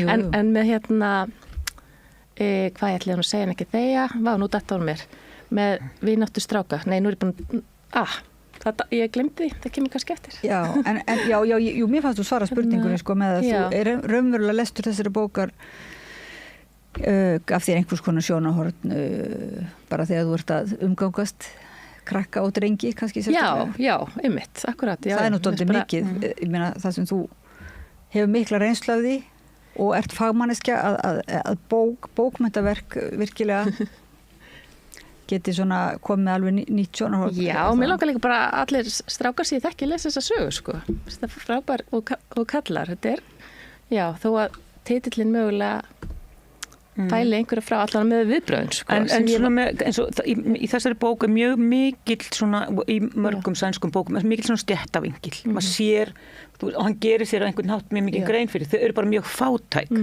Þú veist, á tímabili býr hann einn í pínli, hann býr svo lítill íbúð með mömmu svona systkina, geta heila ekkert komið heimsókn. Þau búa bara í einhverjum hálfgerðum skáp. Mammans, það er ekki að loft út eða neitt. Hún þarf að búa til trekk. Já, hún þarf að búa til gegnum trekk með bara vesenni, sko, ef hún ætlar að því hann finnst mjög gaman að lofta út. Hún þarf dragsú. Já, emitt. Þannig að og þetta er við erum ekki vöni eins mikið í íslenskum bókmyndum, þetta er líka í Tove Ditlevsen sem að því mér finnst Íslendingar við erum kannski bara við erum öll komin úr sveit, það er mjög mikil stéttamunur á Íslandi og en við erum öll það er mjög lítið borgarastétt gömul og eitthvað svona. En það er ekki oft til umræðu beinlínis. En þarna er þetta alveg til enda, hann er mjög meðvitaður. Og Svíar eru svona meðvitaður það er bara, þú veist, og bara á Norðurlöndunum er allt annað. Það eru fólk með ættanöfn sem að afhjúpa að þú kemur einhvers staðar frá og hann eins og þegar hann býr tíma hjá móðurstöð, það er búin tíma þau eru einhvers staðar á milli hús og þau eru stundum beinlínis á hálfgerðum vergangi, þau eru bara alltaf vini eða fjölskyldu, einhvern sem geta flutt inn hjá og þau eru á sófanum hjá vinkunum ömmunar. Mamman er náttúrulega ansið góð í að gera svona gott úr og gerir gott úr og þau flytja og svo flytja þau inn til systur mömmunar sem að býr í einhverju 6 herbergja íbúð í Stokkólmi og þú veist, það eru langar símasnúrur og hennar staða er svona aðeins sterkar en maður finnur það, en svo áttum við samt á því og þó hún er samt svona dagmamma einmitt, það er svona, já en það er svona, það er alltaf þessi svona já, það er svona maður átt að sjá því að þú veist, það er fátækt hjá þeim, hann sækir í til dæmis að vera heim hjá vini sínum, þar sem foreldrarnir eru kennarar og hafa það svona betra og það er pláss fyrir hann og hann fær að koma með þeim í sumarfrí. Þetta er eiginlega svona, það er svona nokkrar senur sem einmitt maður bara, með svona einmitt, ekki bara þetta með pappan og þessa erfiðu fósturfeður, heldur þetta svona hans status, hvað hann er einhvern veginn svona, hann hefur ekki upp á mikið að bjóða einmitt vinum sínum en er að reyna svona að finna sér sína sérstöðu og já, þannig að það er nú svolítið svona sár virkilega þráður finnst mér í bókinni. Já, líka hvað hann bara finnur til svona mikils vannmáttar líka, hann finnur til ábyrgð gagnvart mömmu sinni en nær einhvern veginn, svo er það samt systrinn sem bjargar henni og hann er einhvern veginn svo, hann er svo bjargarlaus oft, sko. Bara viðkvæmur. En það er einmitt ekki líka sambandi í þessu sögu, er þetta systkinasamband sem er svo skemmtilegt. Systir hans er svo mikill húmoristi. Litla systirinn, hún bjargar öllu. Þau gera gís að öllu, þau herma eftir pappa hennar sem er stjúpappa hans. Þeim tekst einhvern veginn að sjá það komiska í fullandi fólki og það En er það ekki líka svolítið svona óðurinn til skáldskaparins? Já, kannski það er líka eitthvað svona leið til að lifa af, held ég, að barn getur hort á foreldrana þú getur hort á fullari fólk svona utanfrá og bara vá hvað þeir eru skrítin. Nú man ég hvað ætlaði að segja á það. Eitt af því sem er svo heillandi í sögunni er heimur barnana sem er bara aðgreindur frá heimi fullorðina, bæði systkina heimurinn og vina heimurinn og og sem er jákvætt ekki aðgreindur í neikvæðum skilningi. Nei, þau bara eiga sína veröld sko, og það er svona mjög heillandi, jákvætt, já. En mér fannst að vera svolítið líka samt vera svona það er heimur, eða ég veit ekki eins og sem höfundar þá kannski maður alltaf pílið að svona búa þann heim þann til finnst mér sko, eða þú veist þar sem maður En mann verður líka ljóst að heimur barnana er líka flókin og erfiðari og svona ljótari heldur en kannski fullorðnir vilja endilega horfast í augu við sko. Það er alveg þannig senur líka. Þannig að, já. Það er margt í þessari bók, það er rosalega margt í þessari bók nefnilega. En bókin þín sem var nú ansi mögnuð og hún þá var nú margir sem lásu hana einmitt til þess og fannst hún tala inn í svona aðstæður, þú bæði kannski ert að tala mjög svona nokkur tiltekin vandamáli eða svoleiðis, svona það ekki má segja, þar er hún líka söknuður eftir föður og og svona einhvers konar ofbeldissamband ekki, eða hjónaband sem fer í rúst og svona einhvers konar uppgjör og þannig. Já, svona eitthvað sem fylgir fólki. Já, það er nú get ég ekki hægt að tala þessa djöfiskarla, það er náttúrulega eitt enn sem að hann spinnur svona líka, einhvern veginn maður átt að segja á því að aðstæður mömmunar er einhvern veginn svona einhver endurtekning, saga sem endurtekur sig, saga hans er saga föður hans sem er að endurtaka sig, og þannig er það líka í Konuna Sverris. Í bókinni þinni, Konuna Sverris fannst mér, það er líkt svona stigvaxandi ofbeldi sem að svona vex sko, en í þessari bók meira sko þá vex ofbeldið, en mamman kemur sér út úr því en fer alltaf í sama farið aftur. Já, fer alltaf í sama farið. Þú veist, hún kemur sér út en hún finnur sér nýja típur. Þeir eru gjör ólíkir en ofbeldi byrjar smám saman. Móðurinn hefur greinilega ekki verið í nógu mikilli sjálfsvinnu.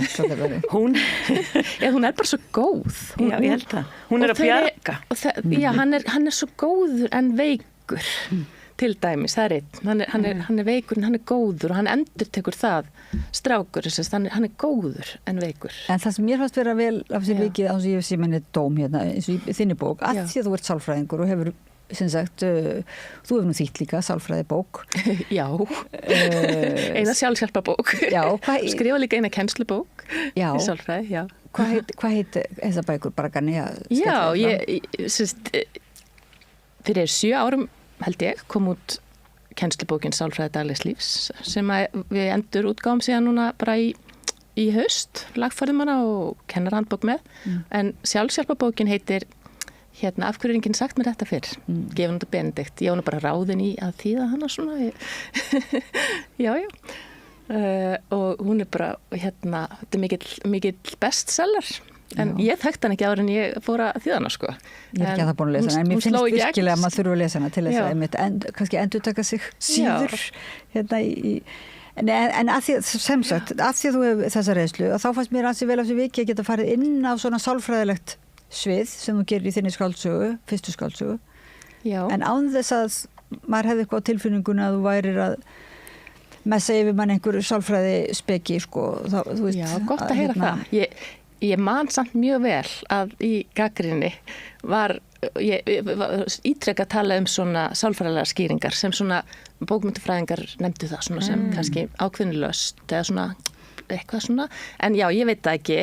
Ég held að sumir hafa komið auga á eitthvað svona skín í gegn einhver sálfræðingur hana. Jú, en þá kannski er það með til byrja, ef það er sálfræðingur sem skrifar, akkur má það ekki skína í gegn, en það ekki einmitt bara mjög gjöfult að fá það í gegn í textanum. En ég vildi einmitt sína en ekki segja, sko, það var svona að þú nefndir það áðan, hvort að það var ekki rétta leiðin. Já, ég bara veit það, ég þannig að fyrir eftir bara. Já, mér finnst það allavega skemmtilegri. Já, Þórdís fór að segja að þetta væri algengt að segja það ekki, maður getur kannski valla dæmt um hvort það í öllum tilfellum betra sko. Nei, maður veit ekki. Það sjálfsagt bara bæði betra sko. Bæði betra en það verður ekki bara eins og alltaf, það verður að ganga upp innan tilraunarinnar sko. Þannig að kannski einhver bók sem er bara alltaf að nefna einhverjar og þá það eiginlega bara maður er bara einhvern veginn að ganga inn í hennan heim og kaupa hann og þessi allavega, hann gerir það ekki og svo ert þú með þína.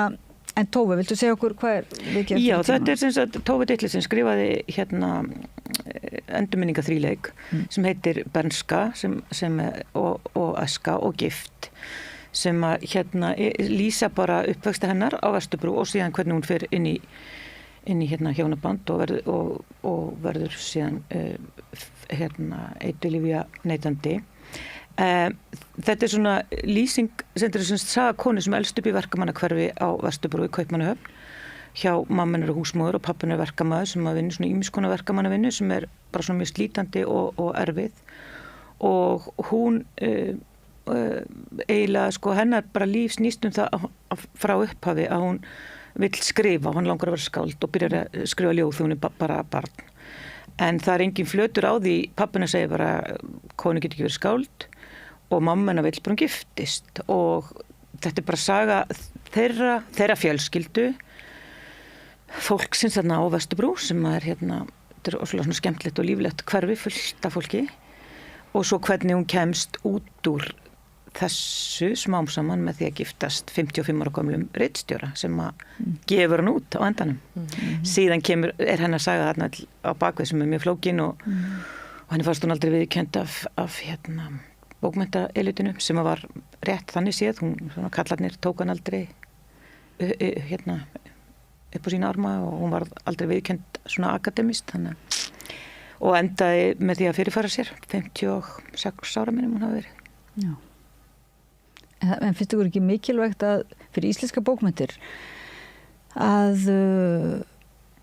fá þessa raddir inn, hugsa ykkur sko í þýðingum. Jú.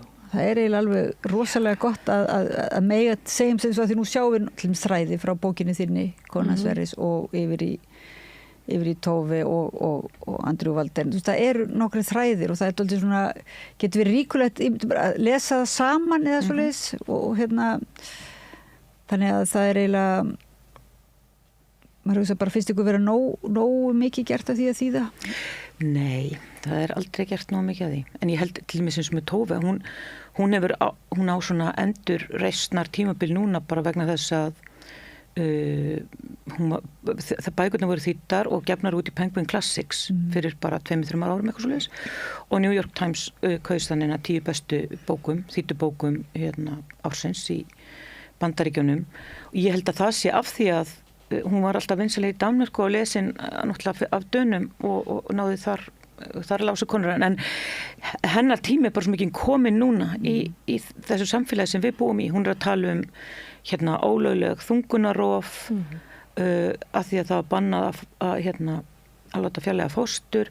Hún er að tala um heimilisofbeldi og þetta var bara þegar gift kom út 1971 á íslensku og þá var gagnrýni í Mókanum sem sagði bara að þetta væri sensasjonalismi, ég held bara að það hafi verið orðið sem Jóhann Hjálmarsson notaði. Já. Sem segir ýmislegt sko. Já, hún kom út 1971, já, einmitt. En segðu mér sko, nú er ég búin að spyrja hvort þú finnst ekki mikilvægt að svolítið hlaðið spurning að þýða bókmyndir og vera með svona, mér finnst alltaf lítið einhvern veginn að vera með samræð, að við séum að ræða sko erlendar þýddarbækur og íslenskar samtímabækur saman einhvern veginn, þetta er alltaf tilraun til þess svona en mér finnst einhvern veginn sjá þræðina sem að svona flækjast saman og passa saman. Já, og hvernig við erum raunverulega náttúrulega hluti á þessu. En þá ætlum ég að spyrja svona ein spurninga, við hefum nú ekki mikið tíma en dálítið þunglamaleg spurning svona að þú tala um Tove og kalla heiminn og svo erum við með þennan titil hérna þessir helviti djöfursins kallar og þeir eru 2 skáldkonur þá hlýtur að koma spurning eitthvað það hvernig ykkur finnst að vera skrifandi konur í svona karla eða menningu sem kannski hefur verið mótuð dálítið af feðraveldinu eða þannig. Finnið þið fyrir því eitthvað svona? Ég held að ég er svolítið erfinn að svara þessu, ég er bara ekki nógu reyndur höfundur, sko. Ég veit það náttúrulega ekki, en ég held að kannski mitt svar er að það er kannski alveg ástæða fyrir því ég gáði fyrstu bókinni 45 ára. Konur gera það stundum. Já, það er kannski, ég er auðvitað til þeim hópa líka. Kannski kemur eitthvað meira. Það verður bara komið ljós. Það er eitt, sko, konur gefa oft út setna og svo, sko, mann hefur svo sem ekki samanburð, en já, sko, ég held að það er allavega þannig að maður getur átt til dæmis á metsölulistana, ég er mjög mikil hausatalninga manneskja og það er oft þannig að bækur eftir kalla mér finnst það alltaf að vera fleiri á metsölulistunum, ég vona að það sé að breytast núna, ég hef ekki talið neitt núna hérna í þessu bókaflóði, en það var meira sér þannig held ég 2021 að á metsölulista barnabóka bara 9 af 10 voru kallar, fólk tekur mér, ég held að fólk taki bókum eftir kalla öðruvísi. Kona skrifar bók, svona samtíma bókum, eitthvað fólk sem er bara ungt og á kaffihúsum að gera eitthvað svona, það sem ungt fólk gerir þá er það eitthvað svona tjekklitt að kona skrifar það. Karlar skrifa skáldsögur. Getum bara tekið, ég vil ekki teka íslensk dæmi af því það er svo gildislað, en ég menn við getum tekið Nick Hornby, ef hann væri að skrifa hefði skrifað bara svona About a Boy sem kona, þá væri það flokka sem einhvers konar, eða margar hans bækur kannski, sem eru frábærar, ég held upp á það, sko. Og konur eru kannski bara stundum alls ekkert skálda, því það er skrifa bara í fyrstu persónu, eru örugglega bara ekkert að skálda. Það eru örugglega bara, og ég man eftir umræði fyrir nokkrum árum, þar sem að, ég man ekki hvaða höfundar það voru, 3 kvenkins höfundar, sem voru bara í útvarpinu að tala þetta einmitt, bara sko viðhorf til skáldskapar kvenna og að þær séu kannski bara að skrifa satt og því alls ekki skáld. Og svo eru til margar rannsóknir karla að lesa bækur eftir kalla. Það er bara þannig, konur lesa bækur eftir konur og kalla og það sama um stelpu, þú veist, strákar lesa strákabækur, stelpur lesa stelpu og strákabækur, ég segi svona, þú veist. Ég neyjist til kvenna bókmyndalega séð og nenni ofta ekkert að lesa kalla bækur og skammast mér pínu fyrir það því bara konur skrifa miklu betri bækur og byrja á þessu og var svona, þetta er eftir kall en og tippalyktin sem nefndi á það sem að unga konan nefndi líka truflaði mig fyrst en svo er ég bara mjög hrifin af þessar bók, sko.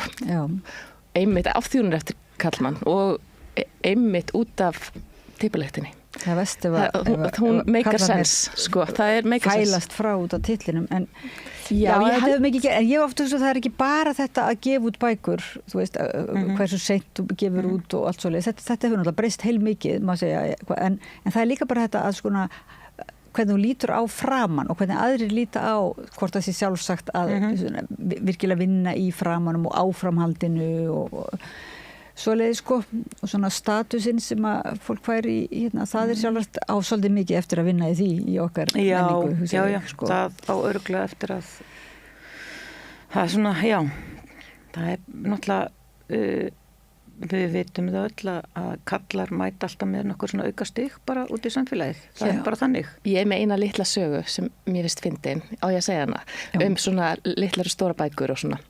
Þegar að Kona Sverris kom út að þá fórum við í myndatöku höfundur hjá Benedikt og ég mætti honum Friðgeir Einarsinni þar sem hann var að koma myndatökun og ég var að fara við könnuðumst við hvort annað bara frá fornum færi og hann heilsaði mér, nei þú hér og ég já, ertu með bók og ég já og hann er auðvitað mjög fyndin maður, það skal tekið fram svona sem formáli skemmtilegur og hann segi já, og er það lítil bók?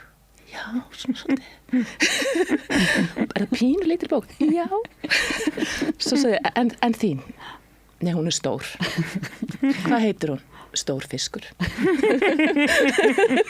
Mér fannst þetta fyndið og eitthvað svo, svo vorum við að tala um Ólöfu frá Hlöðum og litla kvæðakverið og myndmálsmæðarinnar.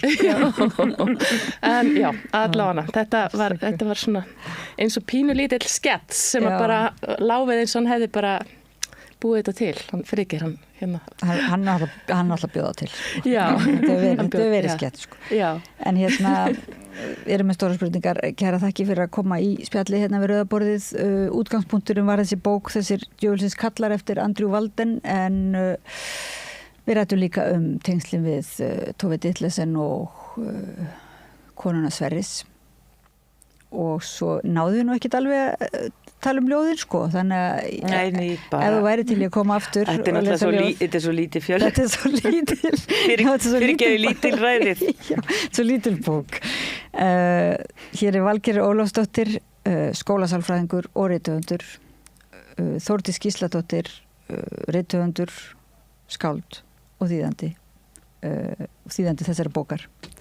Kæra þakki fyrir að koma í spjall í rauðaborðið. Takk sem er leiðis.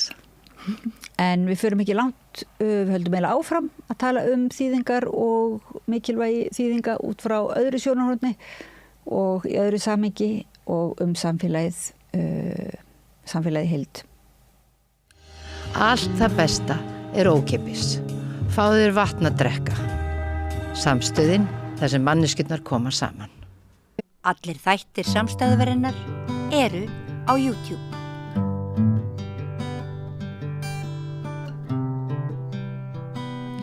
Komið sæl og verið velkomin að rauðaborðinu. Við höldum áfram að tala bókmenntir og þýðingar. Það er stundum svona sem að við höfum ekki tíma til að tala þýtt bókverk fyrir einhvern veginn eftir jólabókaflóðið og þannig svona hefur á síðustu árum aðeins náðust að veita þýddum verkum meiri athygli og sjá íslensk samtímaverk, íslensk skáldverk og þýdd skáldverk bara á sama báti en ég held að sé nú svona hugsun margra að það megi meira veita þýðingum athygli og þýðendum og þess vegna erum við hérna við rauðaborðið með spjallum þýðingar.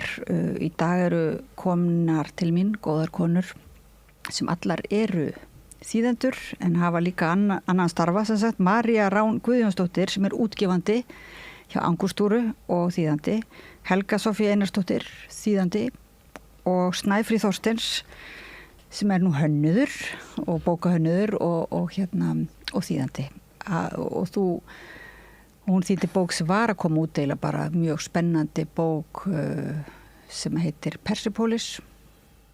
Þannig að mér langaði til að, og Helga Sofía þýðir 3 bækur á árinu sem hafa komið út á árinu og núna fyrir jólin. Þannig að mér langaði nú til að biðja ykkur að segja okkur aðeins frá þessum bókum, svona bara þannig við veitum það kannski meiri eftirtekt í þessu blessaða flóði.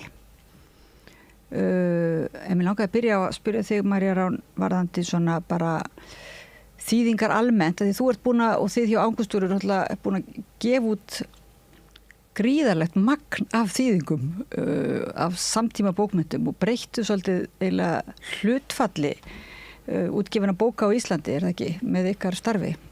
Var það alveg markvisst svona? Já, ég veit ekki hvort við breytum hlutfalli en já, það var alveg markvisst frá upphafi að gefa út þýðingar og í rauninni byrjuðum að gefa eingöngu út þýðingar og höfum svo unnið með nokkrum íslenskum höfundum.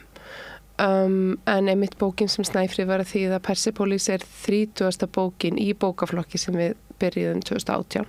Kom út 4 bækur á ári. Þetta eru bækur sem við kallum bækur í áskrift að því að svona útgáfa hún gengur eiginlega ekki alveg upp nema í áskrift, nema með áskrifendum. Það er að segja að það er hópur af fólki sem vill lesa þessa bækur og fær þær innum lúguna 4 sinnum á ári og þar með er komin grundvöldu fyrir að gefa út svona þýddar bókmenntir og í þessu tilviki frá ýmsum löndum utan Evrópu og Bandaríkjanna, frá ýmsum heimsálfum má segja.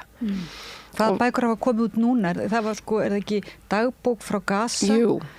Dagbók frá Gaza kom út núna í sumar og það er svolítið sérstakt, snemsumars og það er svolítið sérstakt verkefni að því að okkur bauðst semst að fara inn í það og gefa hann út á árinu. Hún var skrifið síðast haust af rithöfundi og þáverandi menningarmálaráðherra Palestínu og hann var stattur á Gaza, hann býr á Vesturbakkanum, hann var stattur á Gaza í svona, hann var í ákveðnu ákveðni vinnuferð og líka heimsækja ættingja á þarna íbúð og fer oft yfir til Gaza og þegar sprengjónum rignir yfir og byrjar að skrifa dagbók ákveður að fara ekki heima því hann bjóst ekki við að þetta er langverandi ástanda því þetta hefur gerst áður en var þarna með úlingssyni sínum og þeir festast inni og hann skrifa dagbók allt síðasta haust sem að er átakanleg en er samt mér finnst hún mjög upplýsandi það hvernig er að vera á flótt að vera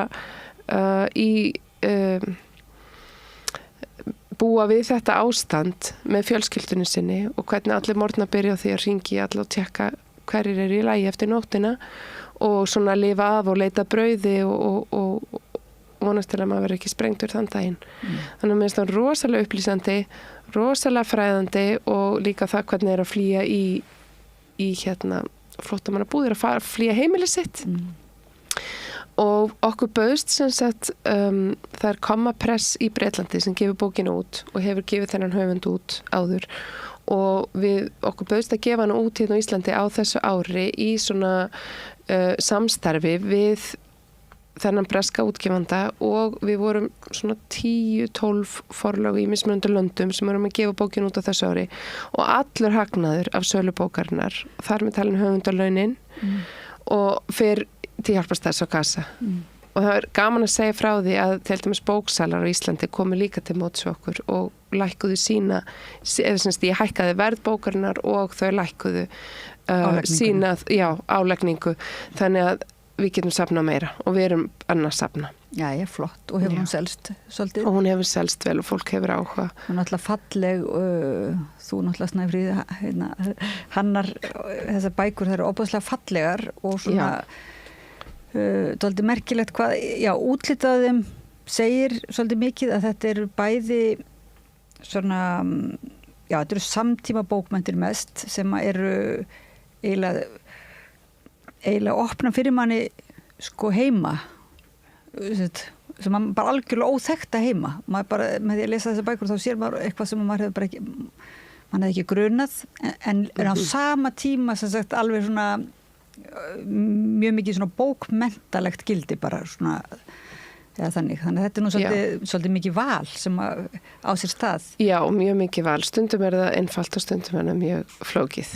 Það er að segja það að velja réttu bækunar er þessi bók nógu góð til að koma út í bókaflokknum, hugsa maður oft og ég hef svona gert alveg dauðaleitað bókum en sem betur fyrir mjög mikið spennandi bókum að koma út víða heim. Það er bara svona, það er einhver svona tilfinning sem maður hefur í valinu sem er kannski erfitt að útskýra stundum en ég held, það er eitthvað svona kannski þær eru ólíkar en svona sterkar sögur. Mér langar að nefna það líka að það var hann Bjarni Jónsson sem þýddi Gaza. Ég hafði sagt að hann alltaf koma líka. Já, frábært. Já, en alltaf koma að setja. Ekki gleyma því andanum. En sko, Snæfríð, þú þýðir þessa bók Persepóli sem er ansi óverulega því að þetta er teiknimyndasaga. Og þannig að þú eiginlega ert að bæða hannana og svona koma þessari teiknimyndasögu inn í íslenskt form og svo þýða leið. Þú ert mjög svona fjölhæf manneskja þannig að þetta verið bara kannski ekkit, en hvernig var þessi reynsla svona? Sko, reynslan er bara ótrúlega skemmtileg. Ég tek þetta kannski að mér að því að eins og segir ég kem að hönnun þessara bóka og það var eiginlega eina leiðin í þessu tilviki að þýða þetta bara beint inn í formatið. Og sagan er náttúrulega stórkostleg. Kemur út fyrir rúm 20 árum síðan og á ekki síður erindi í dag heldur en á sínu tíma þegar hún kemur út. Og að því voru að tala með þessi fjarlægu lönd og þess að heima sem opnast. Einhvern veginn er þetta þannig að einhvern veginn bara svona opnar skilning maður sko. Fréttaflutningur, einhvern veginn sem átaka fréttaflutningur sem að tala bara stríð og silling og ofbeldi og óríki og sögurnar einhvern veginn segja manni aðra sögu og þarna er maður komin inn í sögu fjölskyldu í Íran, þannig ekki á hverjum degi sem að kemst inn í fjölskyldulífi í Íran sögu persóna lítið stelpa þetta er ævisaga höfundar í raun og hún að tekna sína eigin sögu og þarna kynnist maður allt annari hlið af landi sem, þú veist, einhverju hlið sem maður fær ekki gegnum fréttaflutning. Og eins og hún segir sjálf bara í formála, sko, þetta er einn elsta siðmenning heims. Háslétturnar í Íran, þetta er vagga menningar, vagga siðmenningar, það er elsta, sko, samfellda siðmenning heimsins. En í fréttaflutning er bara að tala sko, átakasöguna. Og þetta var bara ótrúlega skemmtilegt verkefni og ótrúlega gaman. En er þetta ekki svolítið líka einmitt að því að maður getur kynst kannski einmitt írensku menningarheimi gegnum kvikmyndir og eitt útilokur náttúrulega alls ekki annað en það er eitthvað við þessar svona litlu bækur sem að skapa það að vera með þennan heim einhvern veginn með sér svona í vasanum og það sem skapar einhverja nánd. Já, og það sem gerist náttúrulega líka þessar teiknimyndasögu er þetta frásagnastíllinn er ótrúlega knappur og þetta er frásögn lítilla stelpu og þetta sjónarhornið er hennar og hennar fjölskyldu. En í gegnum þennan sko knappa frásagnastíl og hann er gamansamur tónninn en í bakgrunni þessi harmsaga þjóðar og svona saga vonar betri tíð og byltingar sem bera með sér vonum betri tíð og svo aftur vonbrigðin þegar tíðin verður bara verður nú var og réttitinn verða að fara frá fólki en það er eitthvað með hennar gamasama tón og svo ótrúlegu hversdagslegu senur og svo ótrúlegu sterku hvern persónu sem maður heldur ekki að venjast að sjá frá þessum heimsluta. Það eru vanur að sjá slæðurnar og konur sem eru huldar, allt í nú byrtist þarna svona sterkar hvern persónur sem eru ótrúlega hressandi að sjá. Getur nokkuð sýnt áhorfendum, sko, náttúrulega ekki hlustendum, en já, kortið sem fylgir með og kápuna, svona... Þetta er kápan. Já, þetta er dálítið flottur miði og svo er inni á, þá er þetta bara teiknimyndasaga. Er það ekki upprunalega í svolítið stærra formati? Hún var upprunalega í stærra formati, hún hefur áður komið út í nettu formati. En en það var náttúrulega ein af áskorunum í rauninni að ná að gera þetta læsilegt og skiljalegt en ástæðan fyrir því líka að María ákveður að gefa út í þessu bókaflokki er líka bara áhugavert að færa þetta nær lesendahópi sem er ekki líklegur til þess að lesa teiknimyndasögu. Já.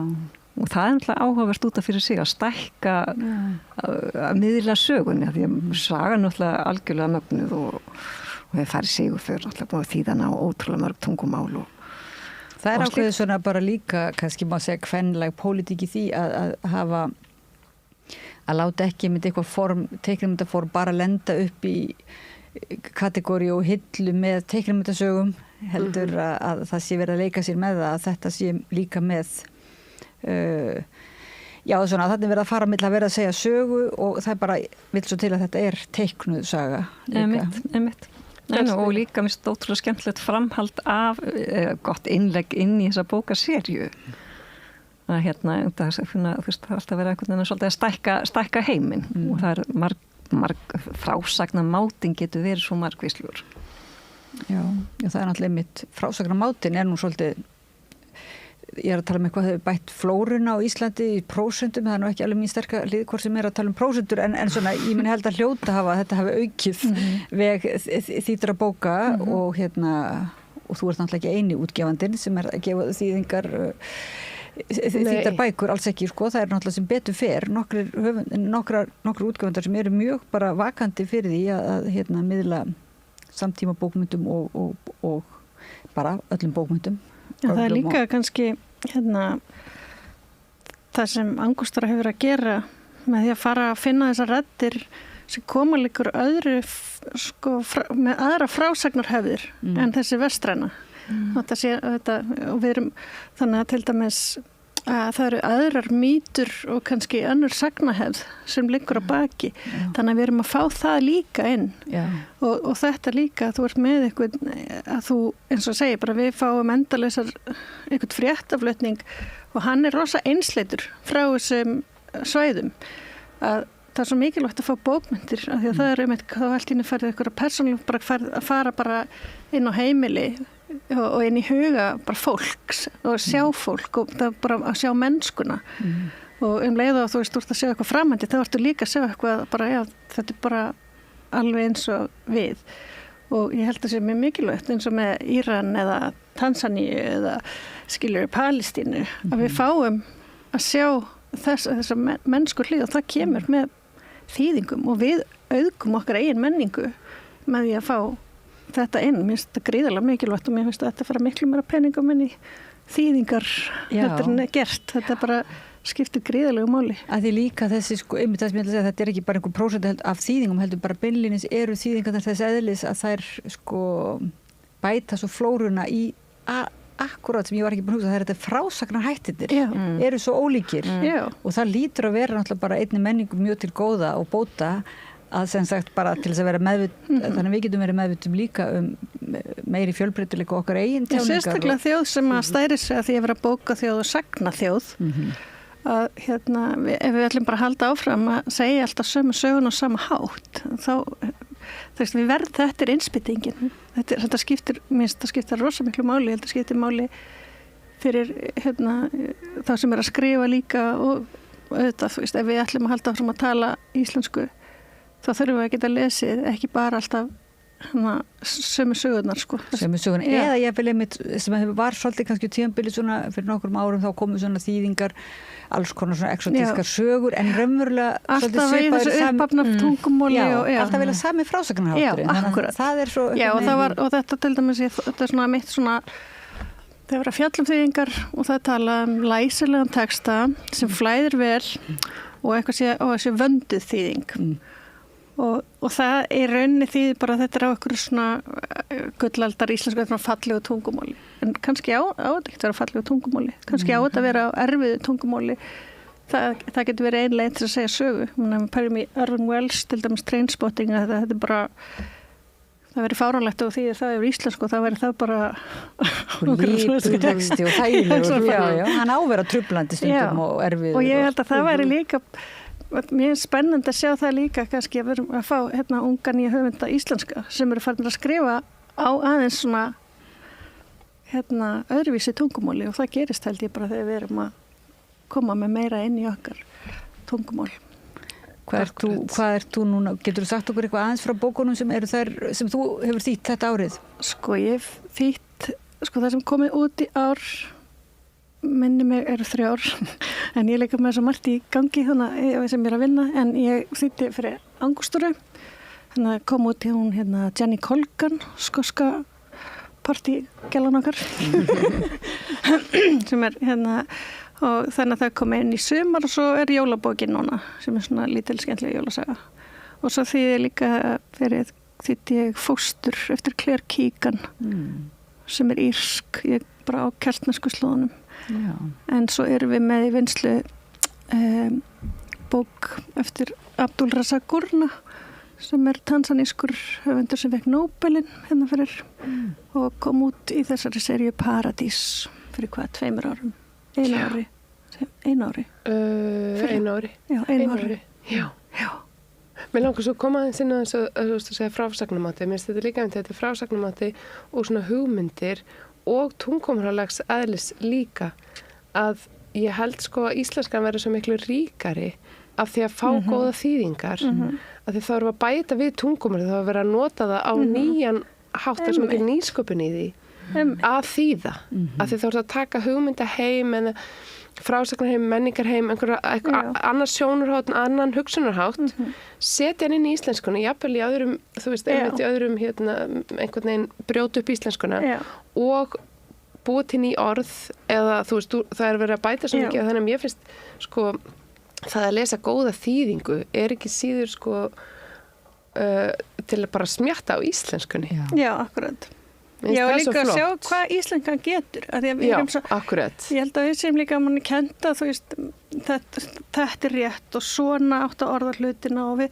erum mjög lengi að þú mátt ekki stundum eins og það mætti ekki þýða bara málsetti þú veist þess að árusvilli fuglinn fangar ormin eða eitthvað skilja sem er náttúrulega bara beinþýðing en máli er að stundum getur það verið fyndið og það getur verið gaman og ég meina fullt af okkar orðatildækjum er náttúrulega komið úr þýðingum og komið úr biblíunni eða ljóðaþýðingum gömlum og og mér finnst þetta gaman að reyna að komast, brjótast undan kannski þessum föstu íslensku orðatiltækjum og taka inn eitthvað, af því að það það breytir í mér sko, að því að ég tala nokkuð tungumál og maður finnur að maður er ekki alveg sama manneskjan maður skiptir tungumál maður jafnvel notar ekki eins og sömu röddina, maður breytist í röddin sko. Já, hugsa þér. Þannig að Hvað tungumál þýðir þú svona? Ég þýðir náttúrulega úr ensku, yfir á ensku og svo hef ég þýtt úr líka dönsku og sænsku.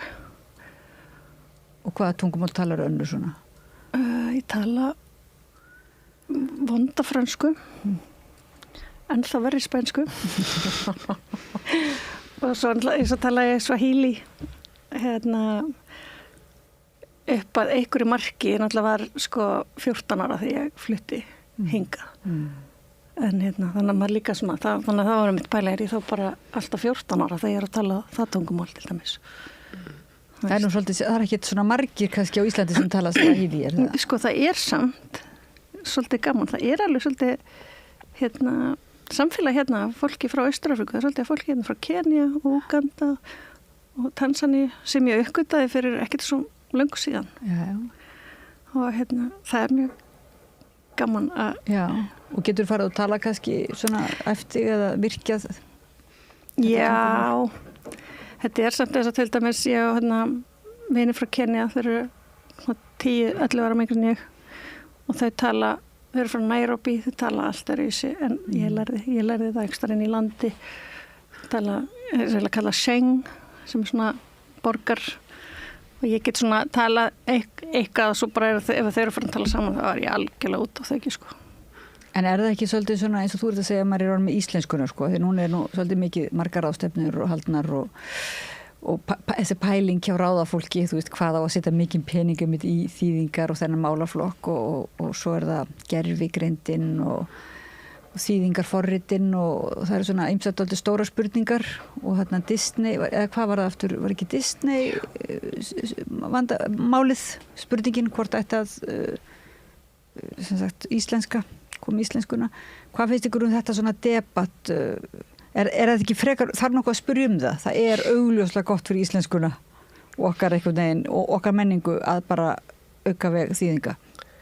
Já, mér finnst það ekki spurning og ég held að fólk, þú veist, þetta er alltaf einhvern veginn svolítið í öðru sæti eftir íslenskum bókmyndum þar að því við þekkjum höfundana og svona en ef við skoðum það í alþjóðlegu samhengi þá auðvitað gefur það auga leið að það er víða verið að skrifa góða bókmyndir, þú veist, við erum ekki með, þú veist, við eigum ekki alla bestu höfundi í heimi, eðlilega ekki bara ef við horfum á stærð heimsins og þá er ég ekki að tala eitthvað illa íslenska höfunda. Íslenskir höfundar þurfa líka á þýðingum að halda til að einmitt eins og þú veist að segja, þú veist, smitast, þú þurfur að fá straumarstefnur og við getum ekki öll lesið á bækur á öllum frummálum. Þannig að ég held líka bara eins og ég fyrir að segja þetta er svo mikið leikur í góðum þýðingum, það er svo mikið með tungumáli þannig að mér finnst það mjög Verið að virkja kannski bara orðaforða sem annars bara liggur í dái og gleymist sko. Já, en það er svolítið synd og eins og líka með oft með þýdda barnabækur að þá nema það séu kannski einhverju metsölhöfundar að þá er oft erfitt að koma þeim líki gegna því að fólk þekkir ekki höfundana og veit síður hvað máli snýst en það er líka þetta mikil sköpun og góð texti og bara lestur og já, þýðingar það eru svona einhver annari skör en það er skiptaðir höfumáli.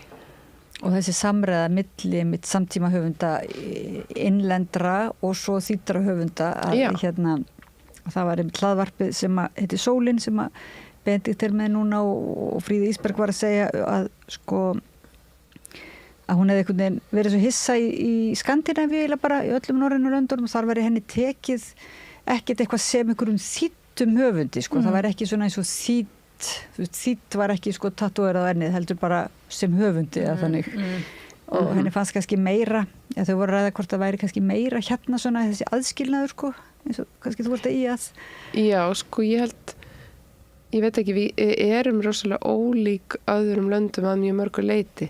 Við held ég samt seljum jafnvel meira af, sko hlutfallslega, þá kaupir fólk meira af bókum hér heldur. Við erum kannski stundum að selja jafn mikið af bókum, þýddri bók og kannski í Danmörku af sömu bók. Nema náttúrulega hún fer mjög hátt þar að þá náttúrulega getur hún farið miklu hærra en hér. En ég held ef að til dæmis eitthvað að ganga rosalega vel á Norðurlöndunum, það ekkert bókað að gangi vel hér. Eða eitthvað ganga rosalega vel í Bretlandi eða í Bandaríkjunum og eitthvað bara fer alveg á, það er ekki gefið að það verið þannig hér. Alls ekki. Veistu hverju munar? Nei, við erum náttúrulega mjög fá og við erum kannski, ég veit ekki, kannski eru hina þjóðnar svona einhverju meira samtali eða við erum náttúrulega eiga, ég veit það ekki. Hvað haldið þið? Ég gerir mér bara ekki alveg grein fyrir því. En ég bara pæli hvort að...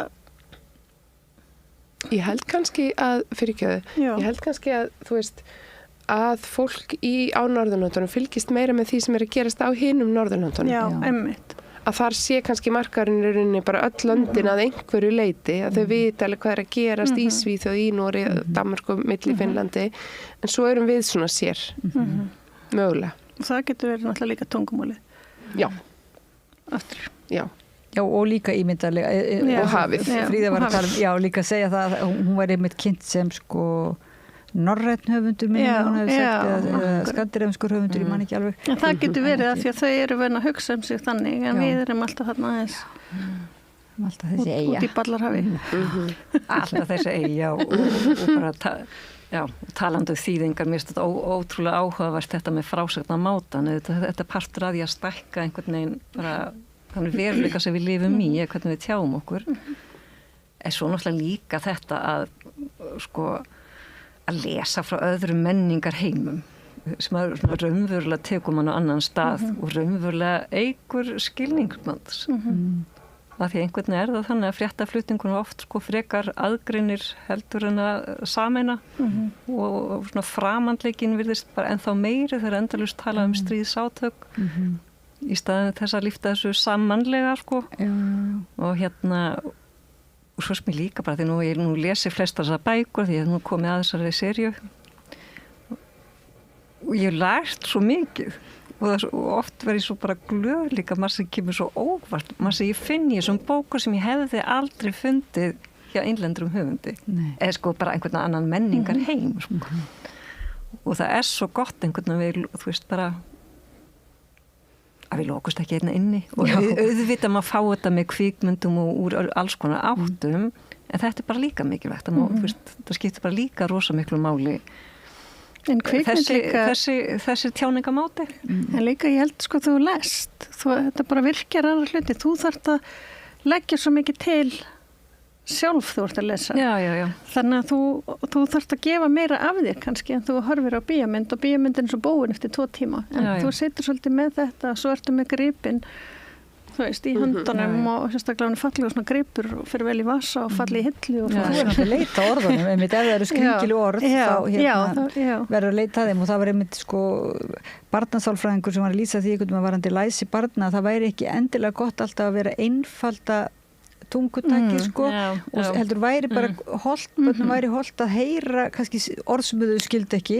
stundum og þurfa þá svona eins og einhvern veginn að reyna átt að sjá þeim og skilja þau í samhengi og þannig. Það er það sem ég finnst mikilvægt í þýðingum stundum að það má alveg leyfa framandleikanum að vera af því að það er ástæðan fyrir því við erum að þýða.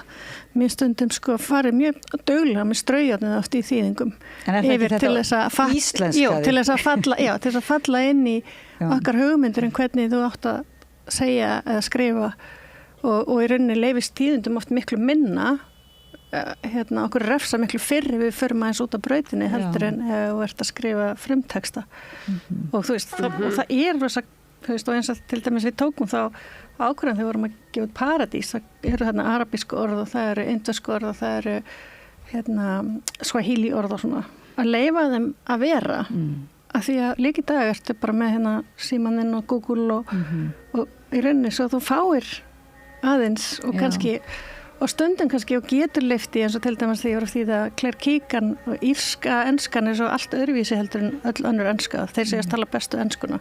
Þeir eru með gelískuna þarna bakvið og fara í skemmtilegar krúsidúlur vera að tala og ef maður getur einhvern veginn reynd að koma einhver smá að þeirri músík inn, þú veist, án þess að það verði skrítið. Það er alltaf bara debatt í þýðingafræðum sko. Já, nú er svona sem betur verið þýðingafræði kendi í háskólanum og er svona aukinnilega umræða þýðingar og mismunandi pælingar og þannig. Og svo er eitt sem er að höfundar náttúrulega hafa oft þýtt. Það hefur verið svona, var í gamla daga svolítið þannig að svona þessir íslensku höfundar þýttu mjög oft bækur, lögðu svona borð einhvern veginn. En ég segi fyrir miðlum sem ég veist alveg rosalega erfitt að þýða mér þetta svo miklu erfiðara heldur en að skrifa sko, vegna þess að það er bara svo mikil valkvíði sem að maður kemur upp, þú veist bara hérna er þetta orð ámar þá hafa þetta sem vettlinga eða lúffu eða rosalega munur og það er nú bara eitthvað lítið dæmi. Þannig að maður skilur ekki stundum einhvern veginn hvað þýðendur eru ósýnilegir einhvern veginn og þessir höfundar eru alltaf eitthvað númer sko, eins og jólabókaflóðinu höfundar eru eitthvað þeysingi greir, ég meina auðvitað mega þeir vera þeir eru ekki að segja ekki á greir, ég meina bara auðvitað mega þeir alveg vera sýnilegir en það er samt alveg skrítið hvað þýðendur er bara það er alla minnst á hver þýddi bókina. En er það ekki líka því að kannski ég veit ekki, mjög margir þýðendur eru svona smá moldvörpur það finnst bara ágætt að vera þannig skilur. Jú, það er önnur típa og en ég veit en mér finnst sko eins og það er samt að aukast finnst mér finnst það miklu meira það og ég held að það sé eins og þið setjið nafni á þýðandanum framan á bókina þetta er alveg og kannski að fólk átti sig á því að einmitt þetta er ekki, og mér er svolítið svona bara fríka mig út það sé að vera hendin í gervigreind og láta þýða bókmyndir vegna þess að segja, maður situr þarna og pælir í því að höfundurinn valdi eitthvað orð á frummálinu það er ekki tilviljun, það er ekki að því höfundurinn skrifa þetta og svo er alls konar fólk búin að lesa þetta og þannig að sko, ef þú ber vinningu fyrir textanum þá þarf þetta aðeins að sko þú þýðir ekki bara eitthvað. Það er ekki svolítið mikilvægt að gera með greinamun á því að stundum er kannski gott að geta gripið til einhverju þýðingaforrita og gervigreindar með einhverju teknilega texta eitthvað svoleiðis en bara til þess að halda örugglega sem sagt muni á milli þess sem að bókmyndir eru ekki bara teknilegir textar til að koma einhverjum upplýsingum á framfæri. Það er til staðlaði textar sem eru bara svolítið mikið sama að þá er náttúrulega með þægilegt nota þýðingaforrit en mér finnst bókmyndir ekki að vera bara eitthvað staðla alltaf sama. Nei, þetta getur verið nota bara sem tæki, bara sem orðabók eða til, þú veist, ég skil það alveg en ég held eins og þið segið, þú veist, það er ákvörðun í hver einustu setningu þetta orðið eða hitt, það er alltaf svo mörg sem kom til greina þannig að það er og hvað þú ákveður hefur svo, loka útkoman sýnir hvað þú ákvaðast og ef við værum allar að semja að þýða eina blaðsíðu í bók og við værum hérna fleiri, við værum bara 20-100 manns að þýða eina blaðsíðu, það væri engin blaðsíða eins. Nei. Engin. Það er svo áhugavert og það væri einhver svona og það væri hægt að túlka hverja þýðingu fyrir sig og það er svona sýnir hvað það er mikilvægt starf þýðandans, það er þetta að vera vissuleiti rödd höfundarins en þú veist, þýðingin er alltaf þýðing og er alltaf þýðandans. Já, ég segi, þegar þú lest, þá ert þú að gefa svo mikið af þið fyrst. Ef ég segi við ykkur bara, hún satt á bekk á góðveristegi og bara það poppið eitthvað. Þá ég þarf ekki að segja meira. Þið eru búin að sjá 100 bekki, góðveristæður getur verið algjörlega bara alltaf því sem fyrir mér en þér og við bara erum búin að búa til bara fyrir töfra, einhverja senu og þegar ég les bók og fyrir svo þýðana þá er ég náttúrulega að taka allt sem ég hef upplifað og allt sem ég hef og þegar ég skilur og ég held að gervigreindin er náttúrulega ekki með það, hún er bara með einhvern haug, einhverju dóti og hún kemur kannski út með texta sem er sleppur. En ég held að sumum finnist það nefnilega að gegnum söguna hefur alltaf verið þessi svona tilheng til þessi draumur að geta búið til einhvern veginn tæknilegt bara smætta tungumáli niður í eitthvað tæknileg boðskipti svona einhverja morstækni og ég hugsa þegar þú ert að segja þetta, þá myndu kannski sumir hugsa með sér, býtur ekki miklu betra að láta gervigreindina sem ekki að þýða þetta vegna þá hún ekki að þvæla sinni reynslu inn í það. En hún gerir það því að hún að byggja milljónum einhverja texta. Já. En hún hefur ekkert sjálf, hún hefur ekki tilfinningarleif sjálf til þess að vita í rauninni hvaða orð myndi kannski kalla fram ónot í mannesku. Það er eins og þegar maður að þýða, ég veit ekki, tek dæmið þegar ég var að þýða fóstur. Þá að því að það er lítil stúlka, hún er að koma sendi fóstur til frænku sinnar og bara, þetta er rosa stutt bók en maður sér alveg að Claire er búin að pæla mjög mikið hvernig hún lýsir meðan allt er framandlegt og þá kemur að bregðu fyrir ketti og og mér minnir að hún segir ekki skuggja ketti, hún segir presence of a cat og þá var ég bara, presence er oft notað líka, þú ert að tala eitthvað yfirnáttúrulegt eða drauga eða eitthvað svoleiðis. Þannig ég sagði þarna, ég get ekki sagt að kettinu bara fyrir að hún sér köttin. Þannig að ég var bara mjög lengi að finna að nota orðið svipur, að því að það er eitthvað sem við erum búin að heyra 100 sinnum kannski nota sem orðið yfir eitthvað yfirnáttúrulegt. Og það er svona, og ég held að gervigreindi myndi ekki gera þetta. Nei. Hún myndi ekki nenni sig. Hún hefði fallið á þessu prófi. Það rætti því. Þú er ekkert skellt bara íranska veruleikarum í gervigreindina og... Ég gerði það ekki. Það verður náttúrulega viðurkennt. Textin er knappur. Þetta er ekki þessi samfellt bókmenntaverk. Ég hefði ekki tekið slíkt af mér held ég. En Nei, ég gerði það ekki. Nei, það er einhvern veginn, ég held að við svona trúum því einhvern veginn, allavega þeir sem hafa verið að fást við texta og það er ekki beinlínis að við getum sagt nákvæmlega í hverju munurinn felst eða af hverju það er svona mikilvægt, en það er einhver svona þessi samræði, einmitt að þýðandinn sé í samræðu við textan og eða höfundinn, sem að síðan einhvern veginn, að svo samræði einhvern veginn skili sér til lesandans og mér finnst svona, nú er þetta eitthvað svona tilgáta en ég veit ekki, að það einhvern veginn þar með hjálpi lesturinn okkur við að vera í samræðu við annað fólk eða sem sagt að við einhvern veginn ég meina auðvitað því að við þurfum alltaf að hugsa hvað er hún að meina, hvað varst þú að meina og það sé bara eðlilegt. Líka við vorum að tala um mennskuna að það sem við erum að fá svona bækur til þess að fá mennskuna ekki bara einhverjar staðrendir eða fá tenginguna og fá þetta óþægilega líka eins og segir, fá framhandleikan vegna þess að við viljum ekki bara allt sé bara þægilegt og og þurfir ekki að því að stundum verður að vera eitthvað núningur til þess að eitthvað kvikni Svo held ég að sé náttúrulega líka spurningum að nýta tæknina bara til það sem hún á við ég var til dæmis þakklátt fyrir það að geta nýtt tæknin og þurfi ekki að fara að bókasafna því ég vissulega þurfti að lesa mér svolítið til sögu Írans ég var ekki alveg með hann í kollinum þegar ég byrjaði og það er svolítið voru snögg og mikil stjórnarskipti og keisarar sem tóku við hver og öðrum og flókin pólitísk saga og slíkt og ég var fegin að hafa tölvutæknina við hendina meðan ég var einhvern veginn að ná utanum skilning á þessu þannig ég held að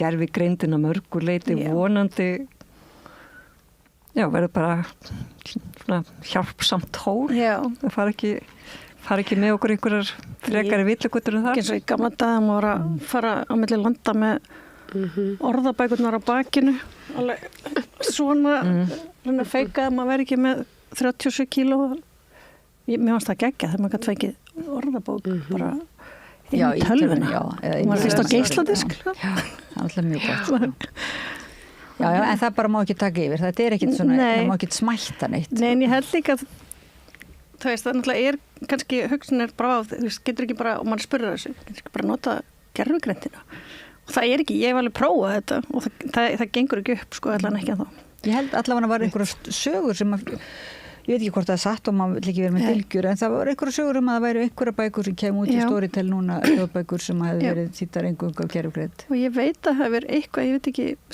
að það er líka gervigreindir að lesa alls konar og það er mjög skrítið af því eins og segir, maður veit ekki alveg hvað það er en maður fær svona hárin rísa aðeins þegar maður fattar ekki alveg hvað það er en svo kannski verður hún bara En þótt að þýðendur séu svona hóvarir og bara, já, ekki kannski mikið fyrir að trana sér fram, má þá ekki samt segja að þeir mættu alveg verða sýnilegri svona í umræðunni eða allavega að þeim sé gefin gaumur og virðing? Mér finnst það hafa breyst aðeins. Mér fannst ástand að vera verra fyrir svona 10 árum síðan. Þá var kannski oft verið að fjalla þýta bækur bara eins og þær hefði þýtt sér sjálfar. Já. Eins og höfundurinn Ellendi hefði þýtt bókina. Já. Og mér finnst það hafa breyst. Mér finnst oft tala við þýðendur, útvarpi sérstaklega líki sjónvarpinu og mér finnst það svona aðeins þeir eru nefnitt ekki mikið að trana sig kannski fram en mér finnst svona aðeins, mér finnst staðan hafa skánað. Mér finnst það. Já, ég held það. Og líka þessi samræða kannski á háskólasviðinu, þýðingafræðunum. Ég menna öruglega. Ég held að það öruglega skilja sér, já. Það er pottitt. Ég menna að við erum í þýðingafræðum. Við erum bara með þeim fyrstu sem fara þarna, þannig að, já. Mér held að það hafi bara breytt rosa miklu. Já, pottitt. Fólk bara hugsa öðru sig Já. Og bara vera það partur líka að samtalinu bókmyndir held ég. Já. Að þú veist að fá að vera líka bara með því að ég held að við fengum vel ekki að vera með hún ekki svona bóði í partí skilur þannig að núna þá fær maður stundu kallar í viðtal stundu kemur samstöður Já, það voru ekki þessi hluta bókmynda heiminn Nei, það var sko og mér finnst fjölmiðlar aðeins líka og mér finnst að hafa alveg verið líka bara meðvitað gert það Svo eru þýðingaverðlun komin Já, þau eru búin að vera til núna í meir en 10 ár þau eru veitt eins og ári og ég held að staðan sé skári Já, hún er það Eina sem ekki skána er að að eins og að í listum þá er það náttúrulega ekki endilega vel launastarf en það er líka kannski eitthvað sem við komum með þegar ef að vélar eru farnar að þýða þá náttúrulega getur verið að Jú, en þá man ég eftir þessu með launin sko, og það sagði mér þýðandi mitt að ástæðan fyrir því ofta svona kannski bækur sem væri á einhverju leiti fyrirsjánlegu tungumáli sem er ákveður fordómar kannski að segja það en sem hann sagði sem þýðandi hann sagðist geta svona hann fengir umverulega náttúrulega miklu hærra tímakaup að þýða kannski spennusögu eftir höfund sem hefur gefið út 10 spennusögur þá bara væri það náttúrulega ekkert einhver nýlunda heldur hann að gefa út nýjan höfund sem skrifaði á kannski svolítið tyrnara tungumáli sko þá væri náttúrulega tímakaupið orðið ansi lágt sko og þess vegna væri viðhéldist að hans mati svona einhver vítarhingur sko hvers konar bækur sirkuleruðu meira sko það er líka lengdin þú veist það borgar sig ekkert fyrir útgefundur að gefa mér langa bækur út. Nei, það er bara ekki hægt. Það er líka bara... og það hefur alltaf bara útilokar alveg fullt af bókum. Já. Þetta var aldrei verið hálaun sem þýðendur hafa fengið, aldrei. En svo er þetta því nú þekki ég að vera báða megin. Nú er ég útgefandi og líka þýðandi, en ég veit alveg þýðendur eru ekki vel launaðir. En ég veit líka bara hvað svona útgáfa ber. Og það er því miður ekkert mikið. Þetta er svo lítill markaður. Að það þarf að selja svo marga bækur bara til að koma út á nulli. Sérstaklega þýðingar.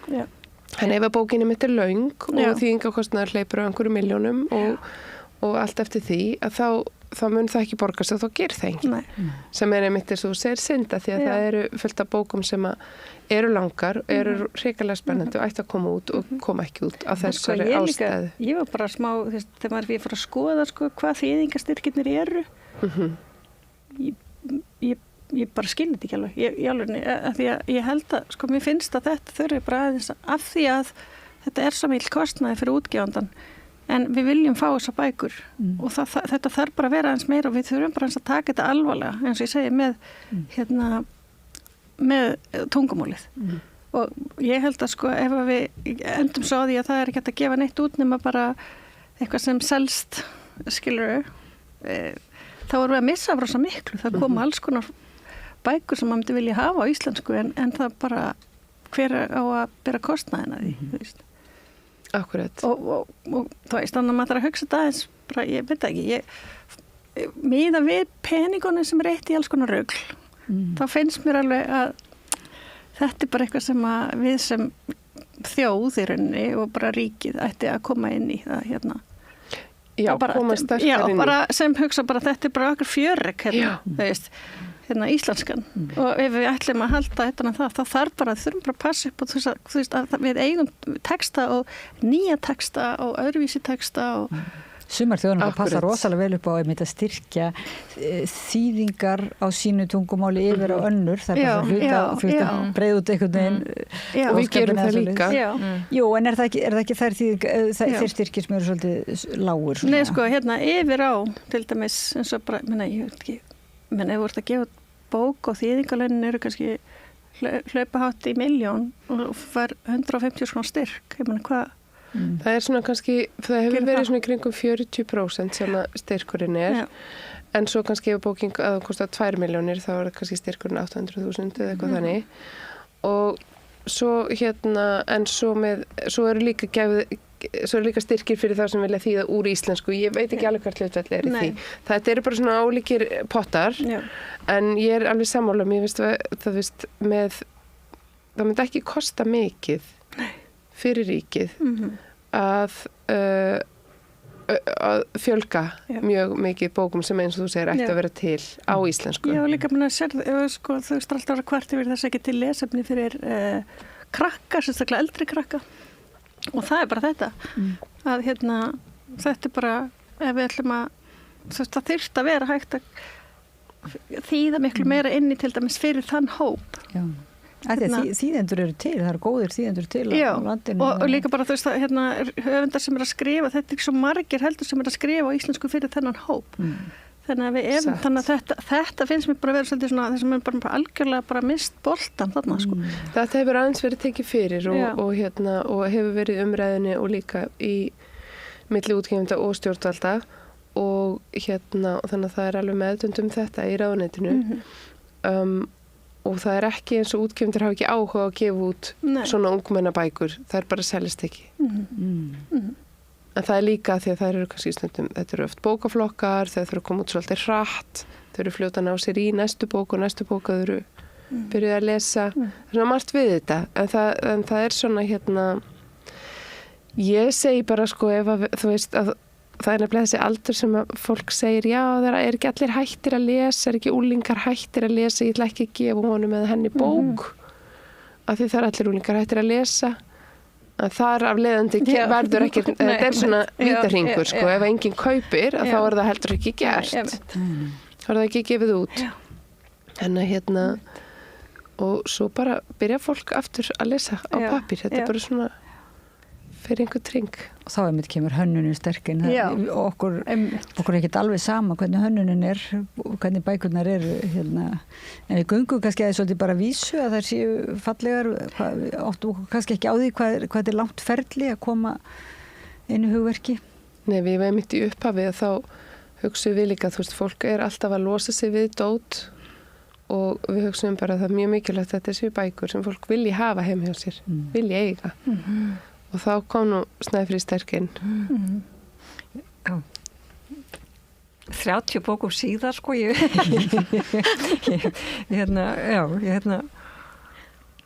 kannski gerði ekki alveg, maður var ekki alveg búin að sjá fyrir sér fjöldan, sko, en svo bara gengur þetta ágætlega upp, bara heildar konseptið, sko. Það er svo flott líka að það líti allar, maður sér alveg að það eru allar í sömu fjölskyldu, en svo eru það allar með sitt. Já, neini, það var bara meðvitur ákvörðun einhvern veginn að fara inn í þess að hefðbundnu sagna, hefðbundna útlit, sko, þannig er það ekki of frekar heldur í útliti.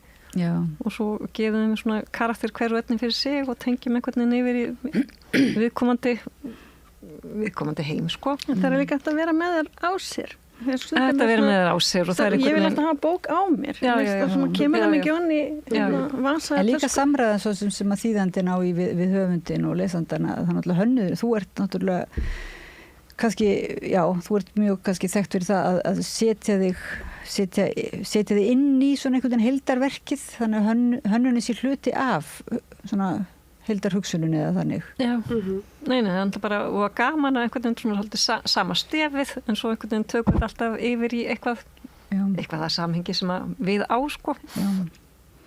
Og já. Nei, bara verið ótrúlega gaman að lesa allar þessar bækur. Þannig já, það bara stækkar skilningin og stjórnveitarhengin, það er bara þannig, sko. Já. Við getum allavega mælt með þessari nýútkomnu bók, Persepolis, sem bara er nýkomin út og er eiginlega fyrir alla aldurshópa, er það ekki? Er hún ekki svona, þetta er bók sem bara nánast allir geta lesið? Já, ég myndi segja það, og talandi bækur fyrir ungmenni og úlinga, þá alveg fullt af bókum í bókaflokknum sem að höfða til úlinga og ég hef heyrt af úlingum verið að skrifa ritgerðir í gagnfræðaskóla og svona upp úr þessum bókum. Það gleði mig mjög mikið og það eru mikið kenndar og ég held að Persepolis, það er önnur bók sem að Helga Sofía þýddi sem er Glæpi við fæðingu eftir Trevor Noah sem kom út fyrir nokkrum árum og hefur mikið tekin í skólana, mikið lesin og það er enn skólar að bætast við sem er að nota hana í kennslu og ég held að Persepolis geti orðið svolítið svoleiðis líka. Þú veist, hún segir manni svo mikið. Við erum notið í kennslu aðlendis. Já, einmitt. Þannig það, ég sé ekki akkur að þetta ekki gerast líka hér, af því að hún er skemmtileg. Og mér fannst svolítið gaman að unglingum finnst þetta að vera svona mjög töff gjöf. Já, svona, þetta er einhver svona, og líka það að þetta sé teiknimyndasaga en samt í einhverju svona öðruvísi formi, það er svona spennandi. Já. Takk kærlega fyrir að koma og segja okkur frá Persepolis og bara ykkar bókum, þýðingum. Það er ýmislegt undir í þessari umræðu hjá okkur. Við höfum farið svona yfir daldið, fórum yfir daldið bara á djúpið, myndi ég segja. Af því að þetta er svolítið upp á, ég myndi segja að það hefur komið út úr þessu spjalli að þetta sé upp á líf og dauða fyrir íslenska menningu að Sammála. Að hlúa þýðingum og halda áfram að þýða. Jafnvel frið í heiminum. Já, það er alveg rétt. Mjög gott. María Rán Guðjónsdóttir, útgefandi og þýðandi, útgefandi Angústúru og Helga Sofía Einarsdóttir, þýðandi, Snæfríð Þorsteins, hönnuður og þýðandi. Kæra þakki fyrir að koma.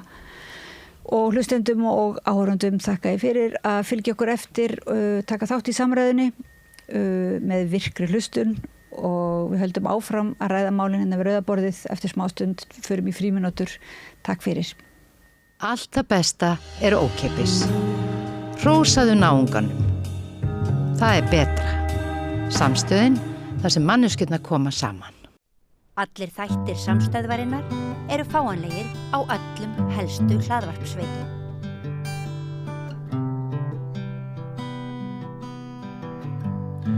Já, komið þið sæl og blessuð. Við ætlum að snúa okkur að menningarlegum nótum. Við ætlum að ræða tónlist, hátíð ljós og friðar er framundan, jólin.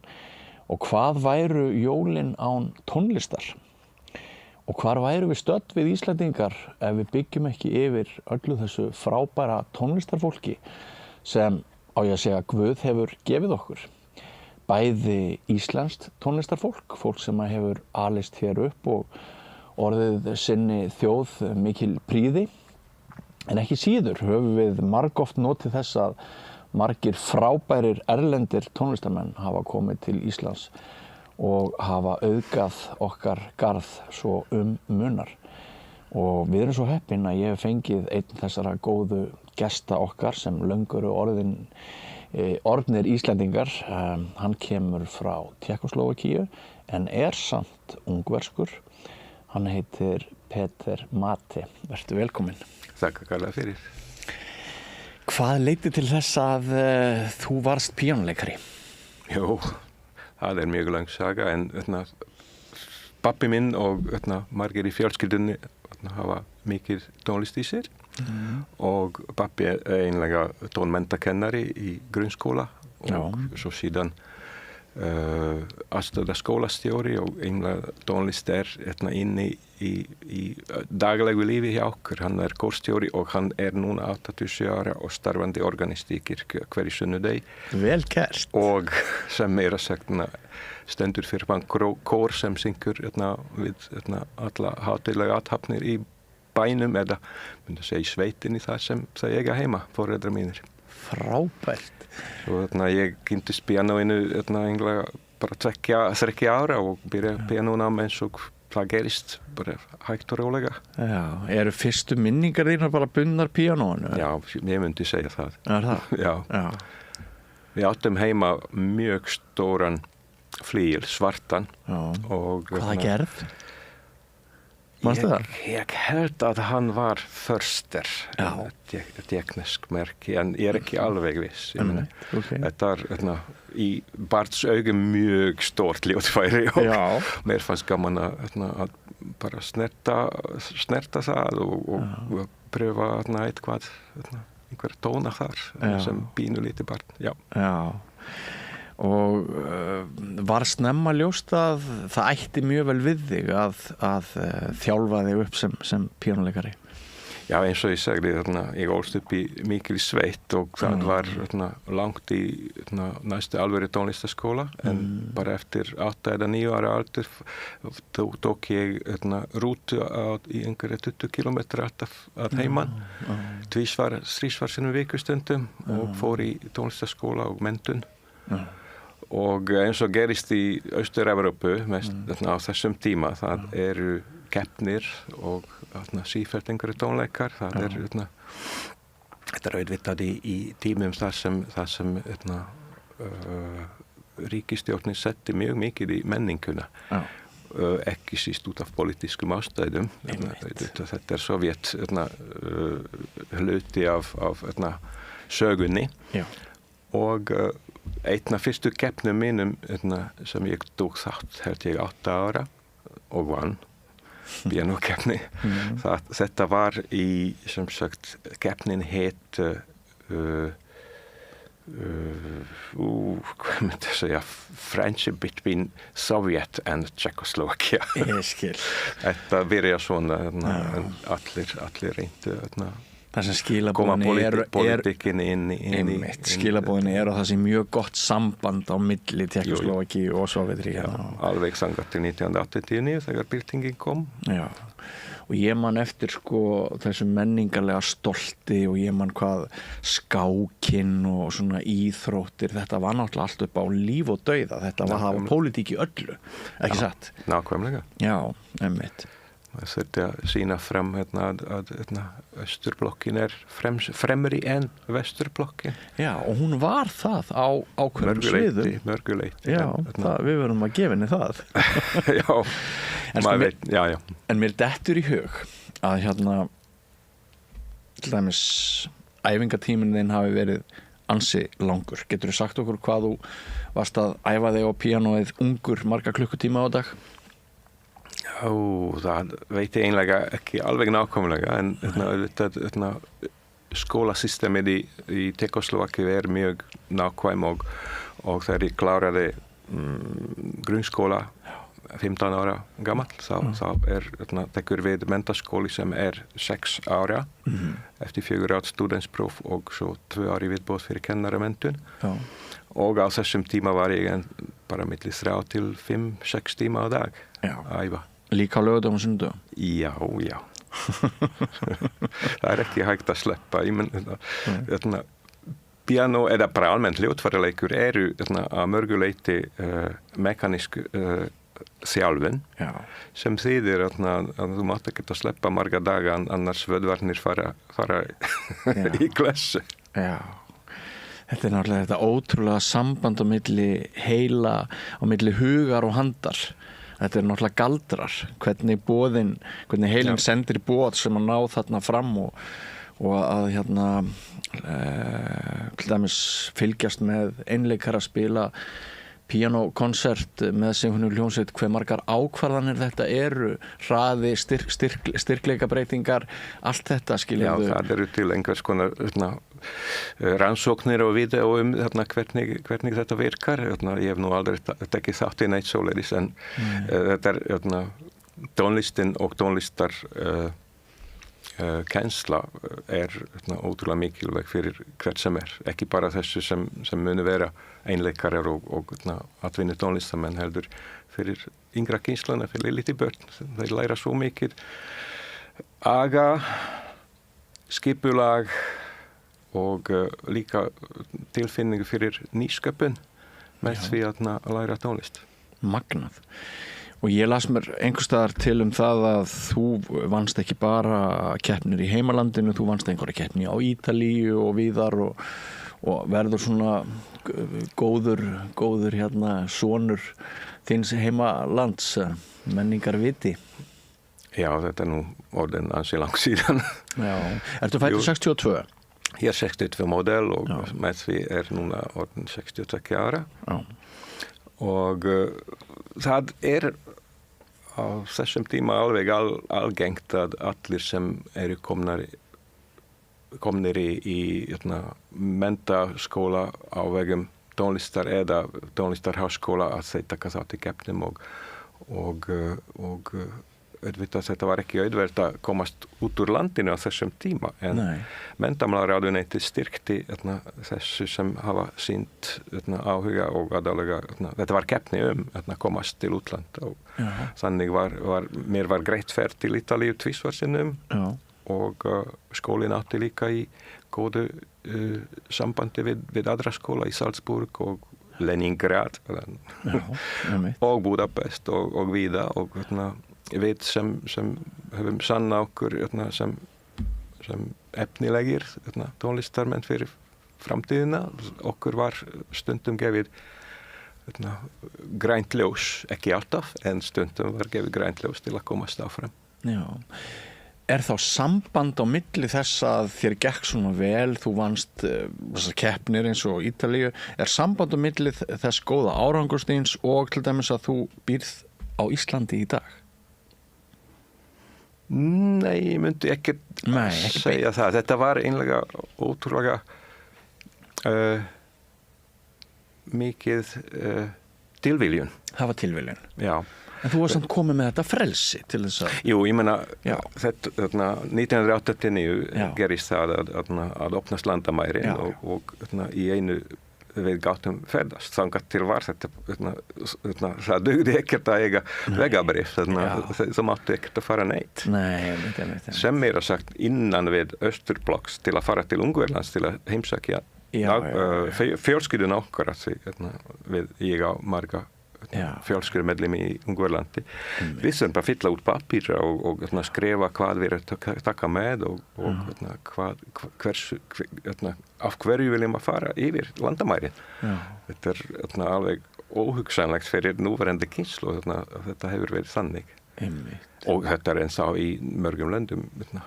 En hvað varst að gera 1989-90 þegar það hefur opnast leið til þess að fara annað í heiminum? Áttu eiginkonu þá? Ég var nýgiftur, komin við bæði konan mín og ég komin með starf í menntaskóla í Slovakíu. Eða Tékkóslóvakíu en austurhluta og lítið barn, eins árs. Og lítið barn. Og hvað gerist? Af hverju kemur Íslandin á kortið? Sko, ég átti á æskuvin sem bjó hér á Stöðvarfirði frá 87 til 90 og ákvað að flytja suður til Reykjavíkur. Og hann spurði hvort okkur nýfrelsuðu hjónum úr langar ekkert að kíkja til Íslands. Og jú, bara pröfum eitt ár, sjáum til. Það var alltaf hægt að fara heim aftur eða synda yfir hafið ef okkur líst ekki vel á. Og hafður aldrei heimsótt Ísland áður en ákast því hjónun komið með barnið og ákvaða að vera í heilt ár? Ég kíkti í nokkra daga á páskum 90 og tók marga myndir til að sýna konunni minni. Já, fyrir svona fallegu myndirnar. Já, úr fermingaveislu á Stöðvarfirði og fjalla hringum firðina og auðvitað. Og já. Og sko, vissirðu eitthvað Ísland þegar, hvað heitir þessi vinnur þinn sem þú nefnir? Hann heitir Ferenc Utassi og nú, hann flutti frá Íslandi 96 og núna konsul honorer sem sagt Íslands í Budapest. Já, skemmtilegt. En vissir þú eitthvað þetta land áður en þú komst hingað? Ég meina, jú, landafræði var sterklíða að mér, svo mér fannst alltaf gaman að skoða landakort. En jú, ég vissi að hér kalt, að hér eru eldgos stundum hjartræringar og hjartskjálftar. En ég vissi ekkert hversu gott fólk býr hér eða hvað býður okkur utan við að við sem sagt gerðum samning til að kenna í 2 tónlistarskólum og þjóna 4 kirkjum fyrir austan. Stöðvarfirði, Breiðdalsvík og Fáskursfirði. Þannig voru fyrstu 3 árin okkar og indisleg tímabil. Kynntumst landinu, fólkinu og líka lærðum tungumálið. Já, það bara gengið vel. Það grunnurinn af allri íslenska okkar fyrir austan, já. Og gekk það bara vel. Þess vegna þessi östfirski hreimur í mér. Östfirskur hreimur? Já, ekki. Ég veit það ekki, mér finnst bara að tala íslenskuna mjög vel. Það mjög auðvelt að skilja hvert einast orð sem þú segir. Og mér sýnist að tónlistin í tungumálunu sé orðin þér töm. En það held ég nú fyrir tónlistarfólk að það sé auðveldara fyrir tónlistarfólk ofta að læra tungumál heldur en annað fólk. Heldur það sé ekki rétt? Jú, ég held að það lítur að vera eitthvað mikið hjálp í því. Já. En vissirðu eitthvað sko íslenska tónlistar hefð eða hafði vinur þinn sagt þér að Íslendingar væru músíkalskir eða var það eitthvað svoleiðis eða skiptið það? Jú, ég vissi að frá Ferenc að söngurinn aðalmálið hér á Íslandi og hann auðvitað styrti sjálfur kór sem flutti á þessum tíma frekar óvenjulega verk eftir Godai og Bartók og svoleiðis sem sagt. En hann bjó nú ekki heldur lengra en 3 ára á Íslandi. Svo kynntumst við miklu seinna öllu þessu hinni tónlistarhefð sem hefur verið hér á Íslandi frá byrjun 19. aldar. Sem bara seinni part 19. aldar og sérstaklega byrjun 20. aldar. Já. Nú langar mig að segja þér svolítið. Já. Þegar ég ólst upp í Mývatnssveit þá var alveg sama hvaða mannfögnuður var þar, hvort það var bara skírnarveisla eða jólin eða páskar eða saumaklúpur eða hvað það var. Að þegar saman var komin hópur fólks þarna á einhverju heimili og það var til orgel, harmoníumorgel eða píanó á hverju einasta sveitaheimili. Og þegar fólk var komið saman þá var alltaf sungið áður en fólki fór heim. Það var alltaf einhver sem gat spilað annarkot eftir eyranu eða lesið nótur, íslensku ættjarðarlögin eða að það voru sungið sálmar dægurlög, já. Og alltaf sungið í 4 röddum og þessar 4 raddir voru mjög oft sungnar án þess að fólk færi á einhverjar æfingar. Það bara heyrði það fyrir sér hvernig var hægt að skipta þeim niður. Og það var kannski helsti vandi sumra að þeir vissi ekki, þeir skriðu svona á milli þess að vera bassar eða tenorar eða vissi ekki alveg hvort þeir ætluðu að vera allt eða sópran.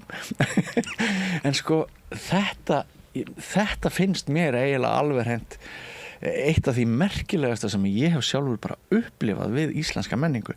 En ég hræddur að þetta sé nú svolítið á undanhaldi, heldur þetta sé ekki svolítið að hverfa því miður. Þessi svona sveita menning þar sem að Já, ég held að yngri kynslóð, ég á nú 2 uppkomna sinni, 35 og 31 árs, ég efast það að þau gátu sungu utan að íslensk dægurlög, þetta bara eitthvað sem hverfur hægt og rólega, ég meina, komin poptónlist og jú, lítur að vera pop og rap og alls konar. En þetta bara sama allstar í heiminum.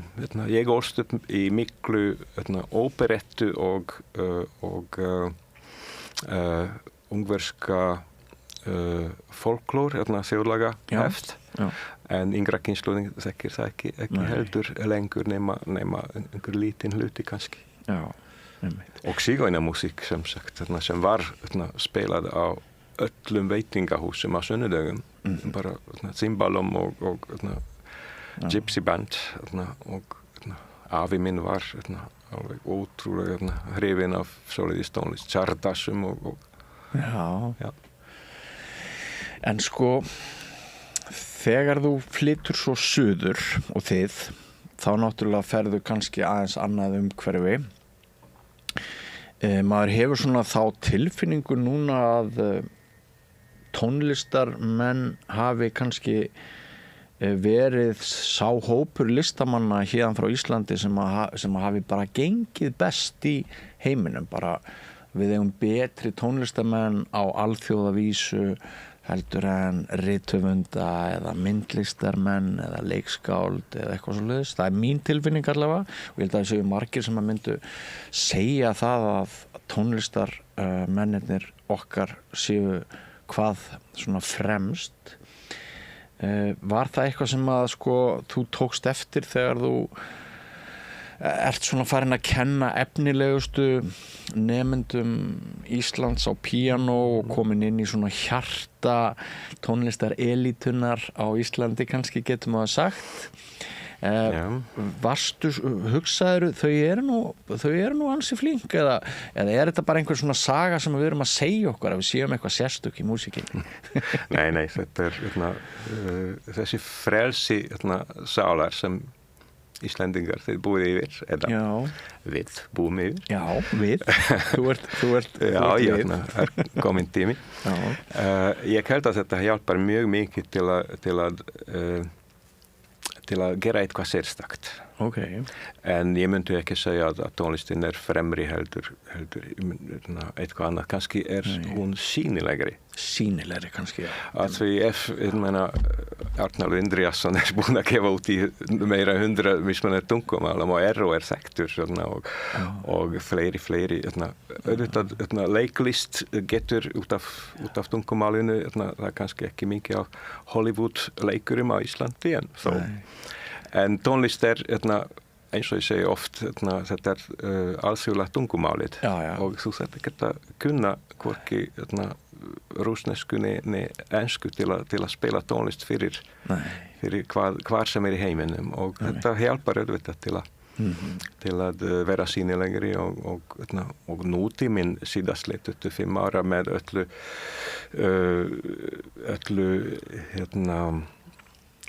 miðlum tölvu og internetinu þetta eitthvað ótrúlega mikið búm í sýnileika. Já. Mér finnst áhugavert að þú fyrir að tala frelsi þegar ég spyrði tónlist og eigum við þá auðveldara með að improvisera og skapa út af þessu frelsi minni ægi en meiri improvisering eða hvernig birtist þetta? Þetta er erfitt að útskýra. En frekar segi dæmi eftir 10-15 ára í Íslandi sem olli það að ég aftengist pínu til tónlistinni af fyrrverandi löndum mínum, sem sagt Tékklandi, Slóvakíu, Ungverjalandi. Þá kem ég aftur í sambandi við ýmis tónskáld bara aftur fyrir tilviljun og mér finnst í einu að tónlistin sem þeir að skrifa mjög íhaldssöm. Já. Það byggist á þessum grunni sem auðvitað ég kynntist frá Jóhann Sebastian og Ludwig Beethoven og Mozart og Schubert en þeir hafa ekki skrifið þetta skref til að frelsast alveg og hugsa upp á nýtt. Það vantar pínu meira persónuleika sem held ég mikið til eða oft til á Íslandi. Já, einmitt. Já. Og það getur verið tónlist sem í myndlist held ég. Já. Þannig að það ekki beint samband á milli þjóðar karaktersins í músík og þeirra verka sem að hafa helst verið skrifuð og flutt. Þetta mjög erfið spurning. Jú, oftast segja fólk sérstaklega turistar sem koma hingað þessi mikla víðáttan og þetta þú finnur fyrir frelsið þetta mjög sérstakt á Ísland. Það hlýtur að vera eitthvað áhrif. Ég hef nú ekki mikið tengist nýsköpun þannig sér ég frumflutti mikið af nýjum verkum og mér finnst það ótrúlega mikilvægt að kynnast þessu og það tengist kannski einmitt píanóhátíðin sem ný orði búinn en En í kennslunni minni hún mestmegnis tvíþætt. Eitt að byggja góðum gömlum grunni en síðan að leyfa nefndunum eða yngri kynslóðinni að spila pinda eftir sín ein nefi. Já, einmitt. Og þetta er það sem mikilvægt, annars verður maður bara alltaf einhver svona í skorðum, í kassalegur, eitthvað eins. Það þarf bæði að vera ægi og þú ert bara að spila Bach og hann gefur ekki endalaust rými til túlkunar kannski, þótt hann gefur alveg ákveðið rými og svo ertu líka með meiri færi til að það þarf að vera bæði. Já, einmitt. Sko, þú ert eftirsóttur kennari, píanókennari og þú hefur kennt mörgum frábærum tónlistarmönnum. Komst þú eitthvað nálægt Víkingi Heiðari? Já, Víkingur kom til mín 12 ára. Já. Og var í píanóbekknum mínum í tónlistarskóla í Reykjavík alveg í 6 ár. Já, mitt. Leik mikið af flottum tónleikum og vann keppnir og svoleiðis. Og við erum góði vinir. Já. Síðan gaman alltaf að fylgjast með hversu frábærlega gengur stráknum. Fyrir mig þetta bara strákur. Þú átt svo litið í honum? Já, ég bara allir nemendur sem hafa lært hjá mér. Ég finn alltaf byrjandi að vera babbi þeirra. Já. Svo ég ætla ekkert að mótuga hann Óla. En jú, Víkingur er að mörguleiti svona barninn mitt líka. Já. Og ég hef tekið eftir þessu stundum nánast heilaga sambandi á milli tónlistarkennara og nemanda og sérstaklega þegar nemendur taka hlutverk sitt mjög alvarlega og setja óbúslega mikinn tíma í þetta að það verður til alveg einstakt samband. Já, maður má ekki gleyma að flytja tónlist og vinna með tónlistina eða með listin opnar sálina mjög mikið og við sem vinnum kannski daglega, kannski vikulega með nemendum sem opnast og gegnum tónlistina fyrir okkur við upplifum þeirra viðkvæmasta hluta sálar hvernig gengur ekki hvenær stundum brotna niður eftir ekki hefnaða tónleika og maður þarf bara alltaf að fylgjast með þetta mikið sálræn vinna líka, ekki bara segja til hvernig á móta tónin og einhver laglínur. Þetta viðkvæm, brotætt og falleg vinna sem reynir á traust og trúnað. Nákvæmlega. Og með tilfinningarnar alveg ófylltir að það bara fólk verður óbúslega berskjaldað. Jú, það gerir það, já. Og sko, það sem ég hef kynst tónlistarfólki ég treysti mig til þess að segja að þetta er gott fólk. Það er sagt að reiður maður getur ekki sungið. Já, það er. og sá sem í tónlistinni og tekur hana alvarlega, þetta er bara, við verðum góð í gegnum tónlist. Minnstakosti það heyrist í flutningi ef þú ert ekki í góðu skapi. Já. Mjög mikið. Og líka, maður getur ekki lært almennilega eða spila með trúfestu eða með að vera alvöru opna sig nema gefur sig allan í þetta og tilbúin að gefa sjálfa sig inn í vinnuna. Já. Sko, það kannski ósanngjarnt að ég ætla að spyrja þig margra spurninga Víking Heiðar því að ég veit að fyrir ykkur kennarana þá eru allir ykkar nemendur náttúrulega ykkur dýrmætir og allt það sko. En það væri samt gaman að heyra frá þér hvað var það sem að svona þú sást snemma gæti verið svolítið öðruvísi í honum heldur en flestum öðrum því að hann stendur jú okkur Íslendinga núna lang fremst í klassískum hljóðfæraleik, það ekki rétt hjá mér? Jú, það nú auðvitað fleiri frábæri tónlistamenn en Vikingi tókst að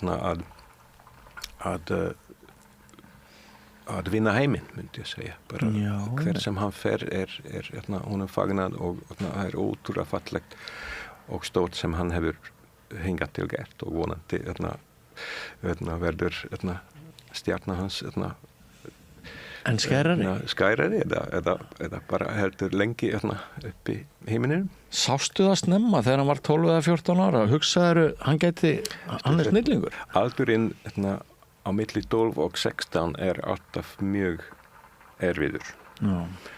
Og það ekki hægt að vita hvort ungi teenagerinn unga bara segja barnir ennþá 12, 13, 14 hvernig hann mettekkur það mettekkur kennsluna og lífið það getur bara alveg dæmi fyrir að þessi krakkar hætta 14, 15 og fara í eitthvað allt annað sem ekkert enn til að vera hæfilegustu nefndurnir mínir hafa verið góðir í starffræði og tölvunarfræði og það læknir núna og bara ákveðun að fara í aðra áttir svo það var aldrei vist að Vikingur verður pianisti fyrr en svona kannski 14-15 það var komin á þann mikið flug að þetta var alveg ljóst að hér mikið talent og mikið hann mjög hæfileikaríkur alveg svo síðan hann fæddist en það þarf mikla vinnu og þolinmæði og svo margt annað sem Hann hefur sjálfur sagt að hann hefur æft mjög mikið en sko varstu snemma fannst þér snemma að hann túlkaði fallega og skildi tónlist rosalega vel? Já, það alveg klart mál. Ég var frekar ungur kennari þá. Ég meina, ég byrja að kenna 1988 og hann kemur til minn 96 held ég. 95-96 sem sagt að með 10 ára reynskennari núna veit ég eftir 40 ára að ég myndi kenna honum væntalega öðruvísi en þetta gekk nú svolítið ágætlega þetta voru frábæri tímar og við báðir leggjum okkur mikið fram til að gera eitthvað fallegt og skemmtilegt og það okkur tókst það oft Já, sennilega hefur nú Víkingur Heiðar heldur ekki tapað á því að mammans Svana og hún sjálf píanokennari. Auðvitað ekki. Nei. Og við hefum verið mjög góði kollegar við Svönu. Og þið eru að kenna saman eða ekki stundum? Já, við gerum það ennþá. Búin að gera það í 30 ár, rúmlega. Já. Mér langar aðeins að spyrja þig út í, þú nefndir píanóhátíðina sem nýja á staðinn.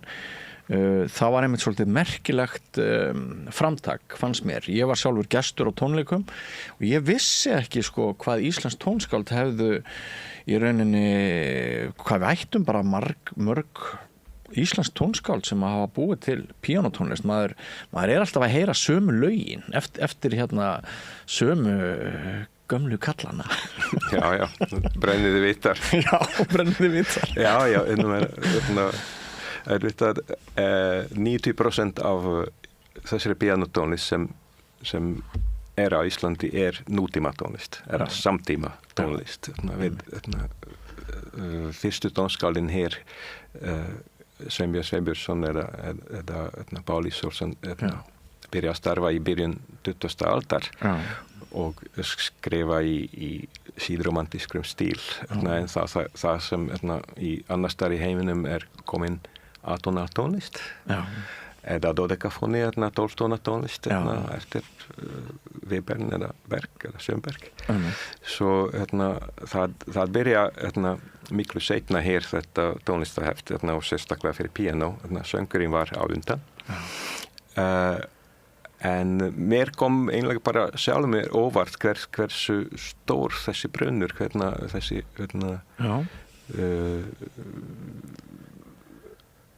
pianolitteratúr íslenski mikið.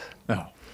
Þó síðustu 15 ár hef ég kynst sífellt meira og meira þessum nýjum verkum. Ég hef haldið fyrirlestra erlendis íslenska pianotónlist og frumflutt sem sagt pianokonsert með hljómsveit eftir Jón Ásgeirsson sem var samin fyrir mig.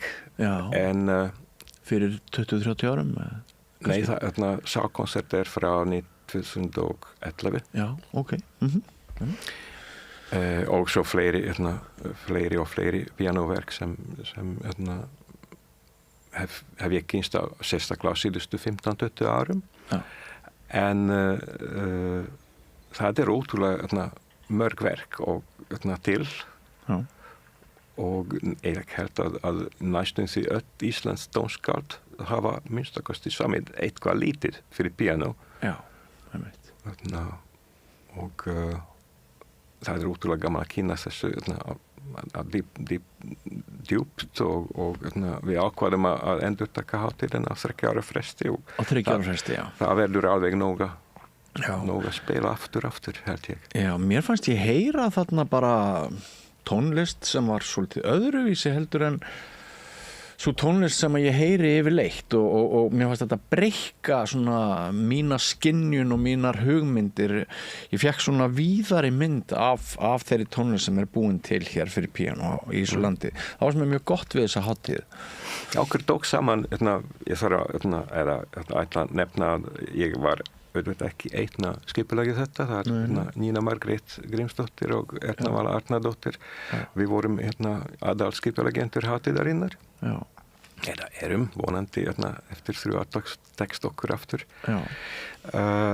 Og við söfnum saman alveg einhverja 11 klukkutíma dagskrá sem var flutt yfir helgina, föstudag, laugardag, sunnudag, með fyrirlestrum og kynningum og flutt yfir 60 pianoverk held ég á hátíðinni og það metalið romantísk pianoverk eftir Sveinbjörn. Já. En líka það nýjasta sem var til dæmis einhver frumflutningur af verki sem var bara klárað daginn fyrir. Já, var það daginn fyrir? Nei, kannski. En það sem ég fannst líka svo fallegt og skemmtilegt, það var að sjá nemendur í rauninni á alls konar stigi flytja þessi verk.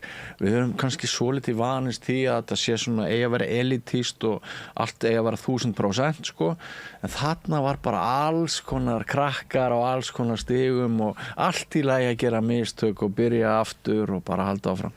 Þetta kannski eitthvað sem að svona hvað var ég að segja, þetta ný hugsun í flutningi tónlistar? Nei, ég myndi ekki segja ný hugsun, en við kennarar hugsum alltaf þannig að nemendur þurfa að kynnast þessu nýju líka og þetta eitt af aðalmarkmiðum komandi hátíðar að þetta verður ekki bara professional og atvinnufólk sem spila hér pianotónlist á hæsta gæðaflokki heldur koma nemendum inn í þetta til að kynnast tónlistinni og pröfa sig áfram. Og vonandi eftir 3 ár verða ennþá fleiri nemendur taka þátt. Já.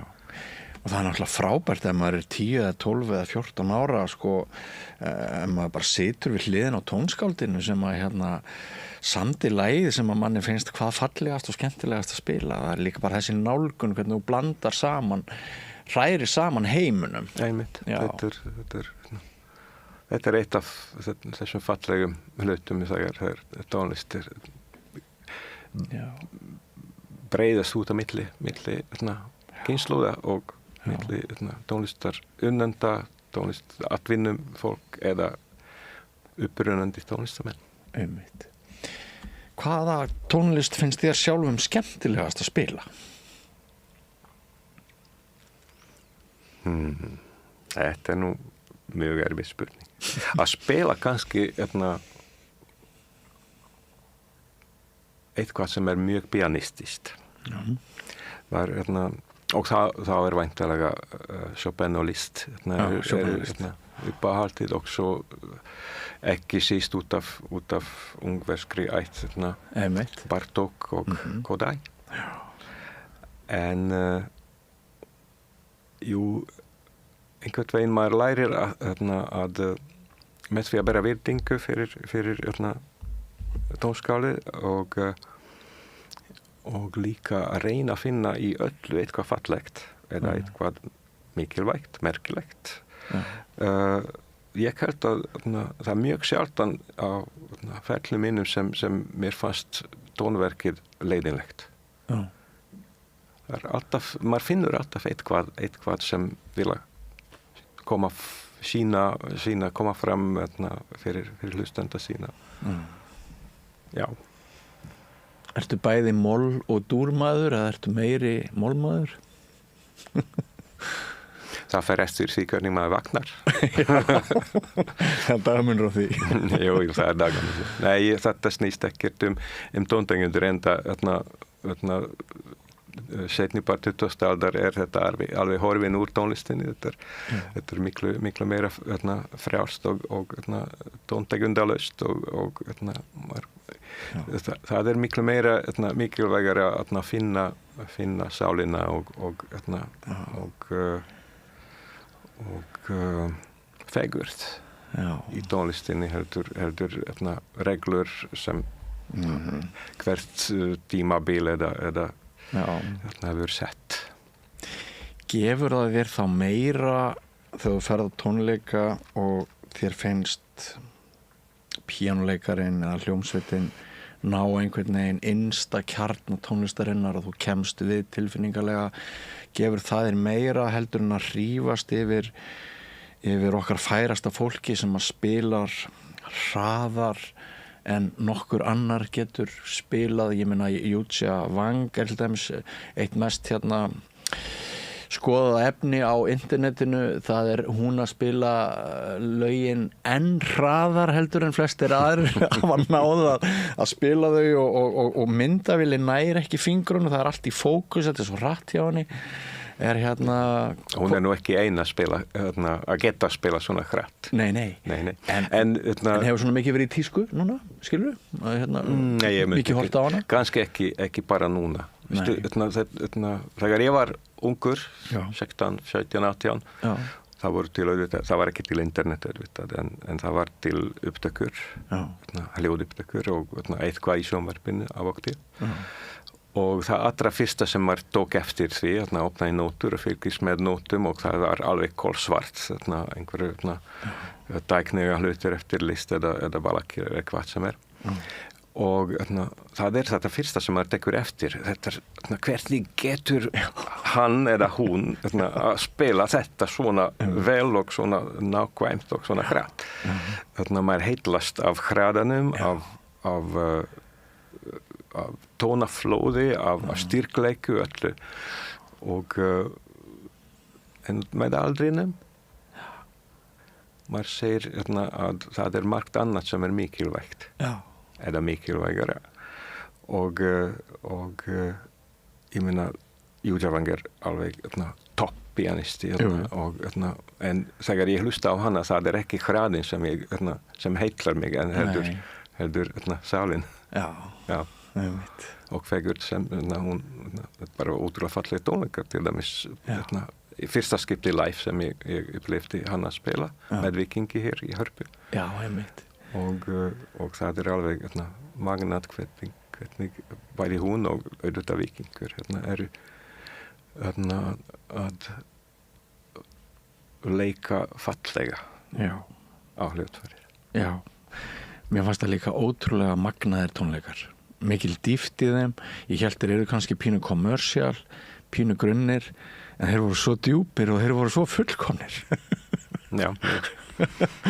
Og svo fóru þau út og þeim gekk vel, en veistu hvort þau ætla að halda þessu áfram, þessu samstarfi eitthvað, að spila fjórhend? Væntanlega, ég held að það er einhverju tónleika framundan líka hjá þeim. Þeir stofna að halda áfram í Bandaríkjunum með Kanada. ef ég mann rétt.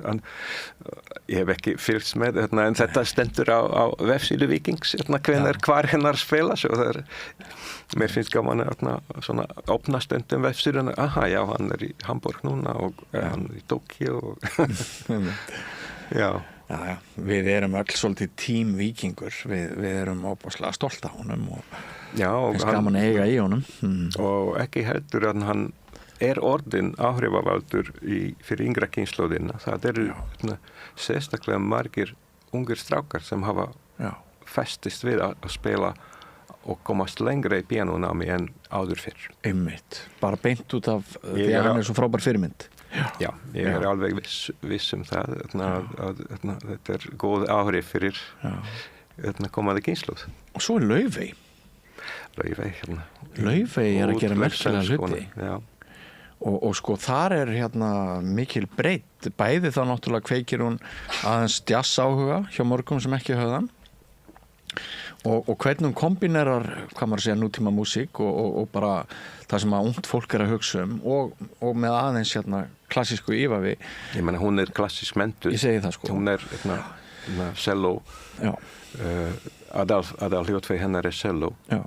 En það nú að segja að hún var hjá mér í nokkuð ár. Nú var hún líka? Já, og fór í píanókeppni og vann verðlaun. Já, var það? Já, þau systkini voru báðar, Júnia og Laufey hjá mér í píanótími. Eru fingraför... Það mjög fyndið, það svo margir sem hafa kannski farið aðra áttir heldur bara að vera píanóleikar. Já, einmitt. Ég hef kynst þeim bara beint við hljótfærið. En fingraför þín, þau eru víða í íslensku tónlistarlífi, heyri ég. Ég veit ekki, maður reynir alltaf að gera sitt besta við kennsluna og nefnendur og framtíðin sýnir hvað hefur hvort þetta verið til einhvers. Já, þess vegna sagði ég í upphafi, sko, við erum svo í kynningunni, við erum svo ótrúlega heppin við Íslandingar að hafa fengið fólk eins og þig til þess að koma hingað til Íslands, því færni ykkar var náttúrulega einhverju level sem að mjög fáir höfðu hér og sko ægin og einbeitingin og hvernig þetta, þegar sko fólk gerir ekkert annað en eitthvað eitt, þá verður það náttúrulega rosalega gott í því með mikillega æfingu ef það hefur hæfileika til þess og ambisjón til þess. En við Íslendingar eru náttúrulega óbúslega mikið bara allir að gera allt og það er ekkert mörg ár síðan hver einasti Íslendingur skipti dekk eða sprakk undir bílnum og þetta það þykir sérstakt sko. Ég vil bara mjög ofta bara hringir þau í eitthvað símanúmer, það kemur einhver maður og bara skiptir dekki. Ég geri það sjálfur. Nema það er varla varandekk lengur í bílunum. Það er að bumpa einhverju fróðu inn í. Jú, þetta auðvitað eins og sagði báður, kannski sagði ég ekki, en báðir foreldrar mín eru kennarar. Já. Og ég ólst upp í miklu kennara samskiptum við bara æska minn snýst kringum skólastarfið og svoleiðis. Og ég held að þetta hefur örugglega áhrif á hvernig ég kem að kennslu. Þetta ekki bara starfið mitt heldur líka einhvers konar lífsgleði sem mér hefur tekist að tvinna einhvers saman að þetta líka hobbyið mitt að kenna, svo maður alltaf tilbúin að gefa meira en þarf og stundum koma góðir ávextir af því. Já, heldur betur. Bæði lífsgleði og í rauninni lífsstíl. Já. Og ef maður er að vinna við það sem maður hefur rosalega áhuga, þá finnur maður aldrei fyrir því að maður sé í vinnunni. Þá bara er maður einhvern veginn í þessu flæði með öðru fólki og hugmyndu sínum. Þetta gefur mikla orku tilbaka líka. Já, rosalega orku tilbaka.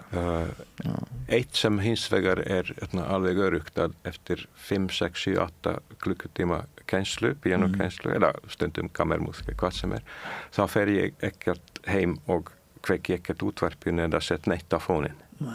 það bara búin að fá nóga músík yfir daginn. Já, ég trúi því. Svo þetta kemur mjög oft fyrir einhver nefnendur eða kunningar segja, herðu, hefur heyrt þetta nýjasta og svona, nei, ég hef ekki hlustað í margar vikur og neitt annað nema mín eigin gænslu. Því maður hefur ekki endalausa orku til að meðtaka eitthvað. En þegar þú komið hausinn ofullan, ferðu þá í göngutúr eða það er sund eða? Jú, bara hreyfing.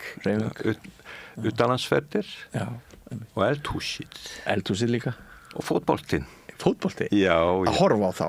Horfa, já. Ég kannski full gaman til að stunda. Nei, mér finnst gaman að komast í sund og Kópavog sundlaugin mín sem bestu sundlaugin á Íslandi. Hvaða sundlaug er það sér? Kópavogslaugin. Já. Sannur Kópavogsbúi. Ég vil ekki að rífast við þig, en það er Vesturbæjarlaugin sem er best. Jú, margir segja það. En sem sagt, að hreyfa mig hvort hjóla eða synda. Já. Göngutúrar, kannski ekki fjallganga, en svona bara almennt labba. Að ferðast erlendis, eða innanlands auðvitað. Það margir að hissa hvað við farið víða á Íslandi sem Íslandingar hafa ekki farið. Já. Mjóafirði eystra og svona sérstaka staðir út á Dalatanga. Það ekki margir sem hafa komað samt. Nei, magnar. Já. Gaman. En sko, ég ætla ekki að halda þér mikið lengur, en það er búið að vera ótrúlega gaman að hitta þig og gaman að spjalla við þig og gaman að fræðast þig og við getum setið dögum saman og rifjað upp áhrif þín á íslenska tónlist sem eru mikil og ég bara takk fyrir það. En sko, mér langar aðeins að nefna við þig hérna í lokin að við höfum séð þróun sem að mér finnst ekki mjög jákvæð.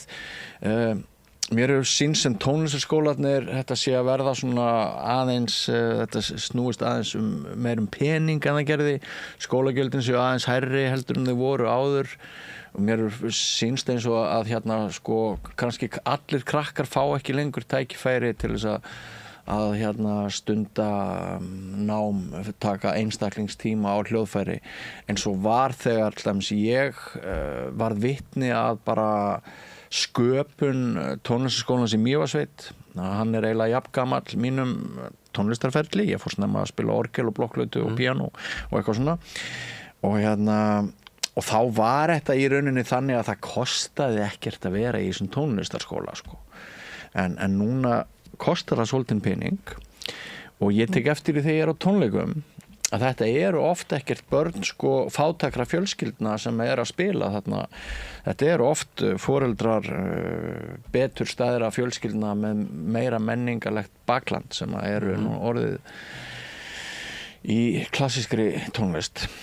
Er þetta áhyggefni? Er þetta, þurfum við einhvern veginn að auka aðgengi sem flestra að þessum gæðum því að við erum sammála það að tónlistin hún gefur ekki bara einstaklingum svo rosalega mikið, heldur öllu samfélaginu. Það er svo mikið undir. Já, það er svo ótrúlega mikilvægt að sem flestir komast í einhvers konar tenging við tónlist og það hefur verið ýmsar tilurinn, tónlist fyrir alla eða að færa tónlistakennslu inn í grunnskólastarfið og ýmsar hugmyndir. Ég þarf viðurkenna að síðustu 20 ár ég ekki alveg tengtur tónlistaskóla kerfinu þessu yngstu börnum. Ég kennari við MIT sem menntaskóli og tónlist og hef ég verið professor við Listaháskóla Íslands sem eiginlega orðin atvinnutónlistamenn eða varðandi atvinnutónlistamenn sem koma þangað og ég bara hef ekki hugmynd hvað kostar að hafa barn í tónlistaskóla núna. Sennilega einhver 300-400 kall eða eitthvað sluðis á ári. Ég held það. Það er mikið. Það er peningur. Já, það er peningur auðvitað. Maður þarf að viðurkenna að margar fjölskyldur hafa ekki efni á það. Og mér finnst maður að sjá það á tónleikum sko. Já. Mér finnst þetta líka í íþróttum svo það sé sagt.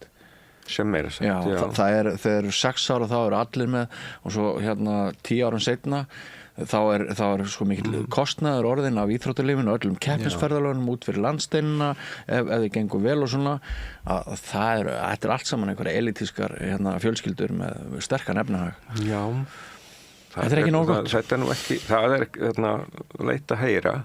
Já. Væntalega þurfti ég bara að kynast betur þessu hliði tónlistar allir að starfa á sínum forsendum en kannski ætti vera einhver möguleiki til að efla þetta. Já, svona jöfnunar úrræði við þurfum meira þeim held ég. Alveg sammála. Já, af því að sko hæfileikar getur nú verið þeir sprottið upp ekki síst, hve mörg dæmi höfum við ekki einmitt mestu snillingana sem að komi bara frá fjölskyldum þar sem pappa og mamma vissu ekkert það sem að börnin eru stórkostlega í sko. Já, það er en sko íslenska rómantíska sagan það hve margir íslendingar kunna pínulítið að spila hljóðfæri. Hún er svo að hér hafi verið mjög góður menntamálaráðherra sem að hafi bara áttað sig á því að það yrði bara að koma upp tónlistarskólum út allt Ísland og svo hafi það bara verið gert. Já. Og ég man þá tíð þegar við vorum bara eiginlega allir krakkarnir í sveitinni að læra á hljóðfæri. Það var bara þannig. Já, þegar ég flytt til Stöðvarfjarðar 1990 og var líka tónmenntakennari í grunnskóla. Það voru 70 börn. Já. 6-falt fleiri en núna. Já, einmitt hugsaði það. Já, þar af, ég man alveg nákvæmlega 59 börn voru í tónlistarskólanum hjá okkur. Wow. Sem þá vel yfir 80% ef ég reikna svona það. Einmitt.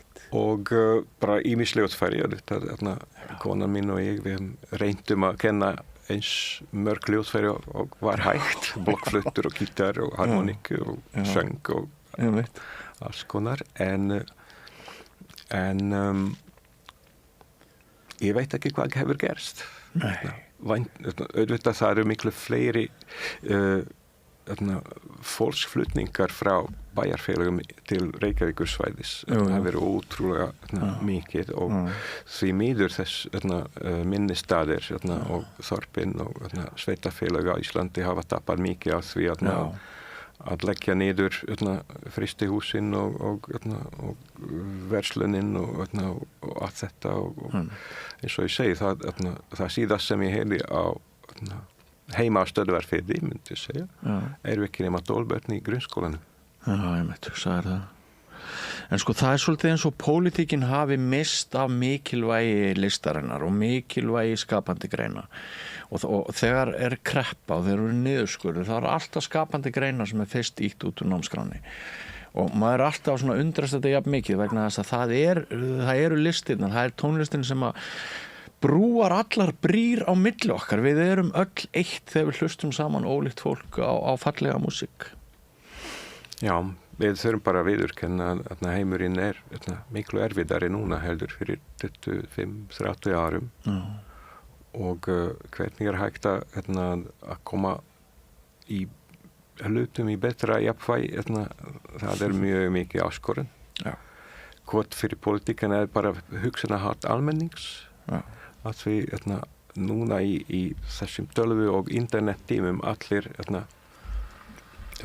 geta sagt skoðanir sínar og sumir telja það sem við sem tónlistina bara alls ekki mikilvægari heldur öryrkjamálin eða Landspítalan eða alþjóðleg samskipti Íslands á móti flóttafólki og svona en það En sá sem liggur veikur á Landspítalanum, hvað er betra fyrir hann að vera með fallega músík í eyrunum? Öryrkinn, sem að voru að tala það skildi nú aldrei vera að það væri hans besta aftreying og besta stund að vera innan fallega tónlist og Jón Leifs, hann sagði nú tónlistin að tónlistin er sjálfur Guð almáttugur. Já. Þetta er nú falleg orð. Já, það eru falleg orð. Vonandi tekst okkur til framtíðar að finna það besta sem í okkur býr til að halda áfram. Já. En ég rætti jólin í upphafi og tónlistina og það er einhvern veginn tónlistin sem setur ramman, tónlistin setur heilaleikan í mínu hjarta þegar það eru bjöllurnar, það eru klukkurnar sem hringja og svo er það tónlistin og það er það sem kemur mér í jólaskapið. Verður þú hér á Íslandum jólin? Já. Við verum hér með fjölskyldunni, hérna með barnabörnum. Já. En eftir jólin ætlum að heimsækja ættingi okkar út í Tékkóslóvakíu og Ungverlandi. Sem sagt, við erum, og ekki síst að ég hef starfað sem organisti í nokkuð áratug og kona mín búin að vera organisti í 30 og eitthvað ár. Þetta bara vinnutímin okkar, eða sérstaklega hennar, að fara alla messur og spila og stjórna kórum. Í fyrra voru fyrstu jólin eftir síðan 1990 sem ég var ekki á Íslandi. Nú var það. Og við stálumst út til útlanda, til foreldra minna og konuna minnar í heimsókn. En jólin eru mjög falleg og hátileg hér á Íslandi. Miklu meira heldur annars þar. Já, það? Já. Og fulla tónlist hjá ykkur, bara bæði á fullu? Já. Kannski minna pianoleik, það meira kór og orgelleikur sem tengist jólunum. En allir kórar halda jólatónleika. Já. Pétur Matti, þakka þér kærlega fyrir komuna, búið að vera mjög skemmtilegt að spjalla við þig og ég vona að hlustendur og áhorfendur upplifa það sama og ég að mér finnst ég vita miklu meira þig heldur en ég vissi áður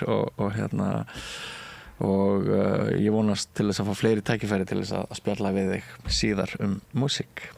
Takk fyrir að bjóða mér, gaman að vera hér með ykkur. Og gleðileg jól. Takk, gleðileg jól. Og á þessum nótum held ég að sé bara vel við hæfi að skilja við ykkur kæru hlustendur og áheyrendur. Eru þið ekki bara komin í smá jólaskap með því að heyra fyrir ykkur helgi músík jólanna, það sem að setur okkur í rétta gírinn. Þátturinn verður ekki lengri í kvöld. Við minnum á það að ef þið viljið styrkja samstöðina þá hnappur á vefsíðunni samstöðin.is sem ástendur áskrift og hægt að láta framlög rakna til þessara stöðvar. Við erum í útvarpinu, við erum á vefnum, við erum á stöð 5 á sjónvarpi Símans og erum út allt og margir tugir þúsunda Íslendinga sem að fylgjast með okkar efni í hverju mánuði. En gerist ekki af sjálfu sér þannig að ykkar stuðningur yrði vel þegin ef þið getið af honum séð. En þættinum lokið í kvöld, verið sæl. Segðu það á Samstöðinni. Samstöðin í eigu hlustenda, áhorfenda og lesenda. Sláist í hópinn og gerist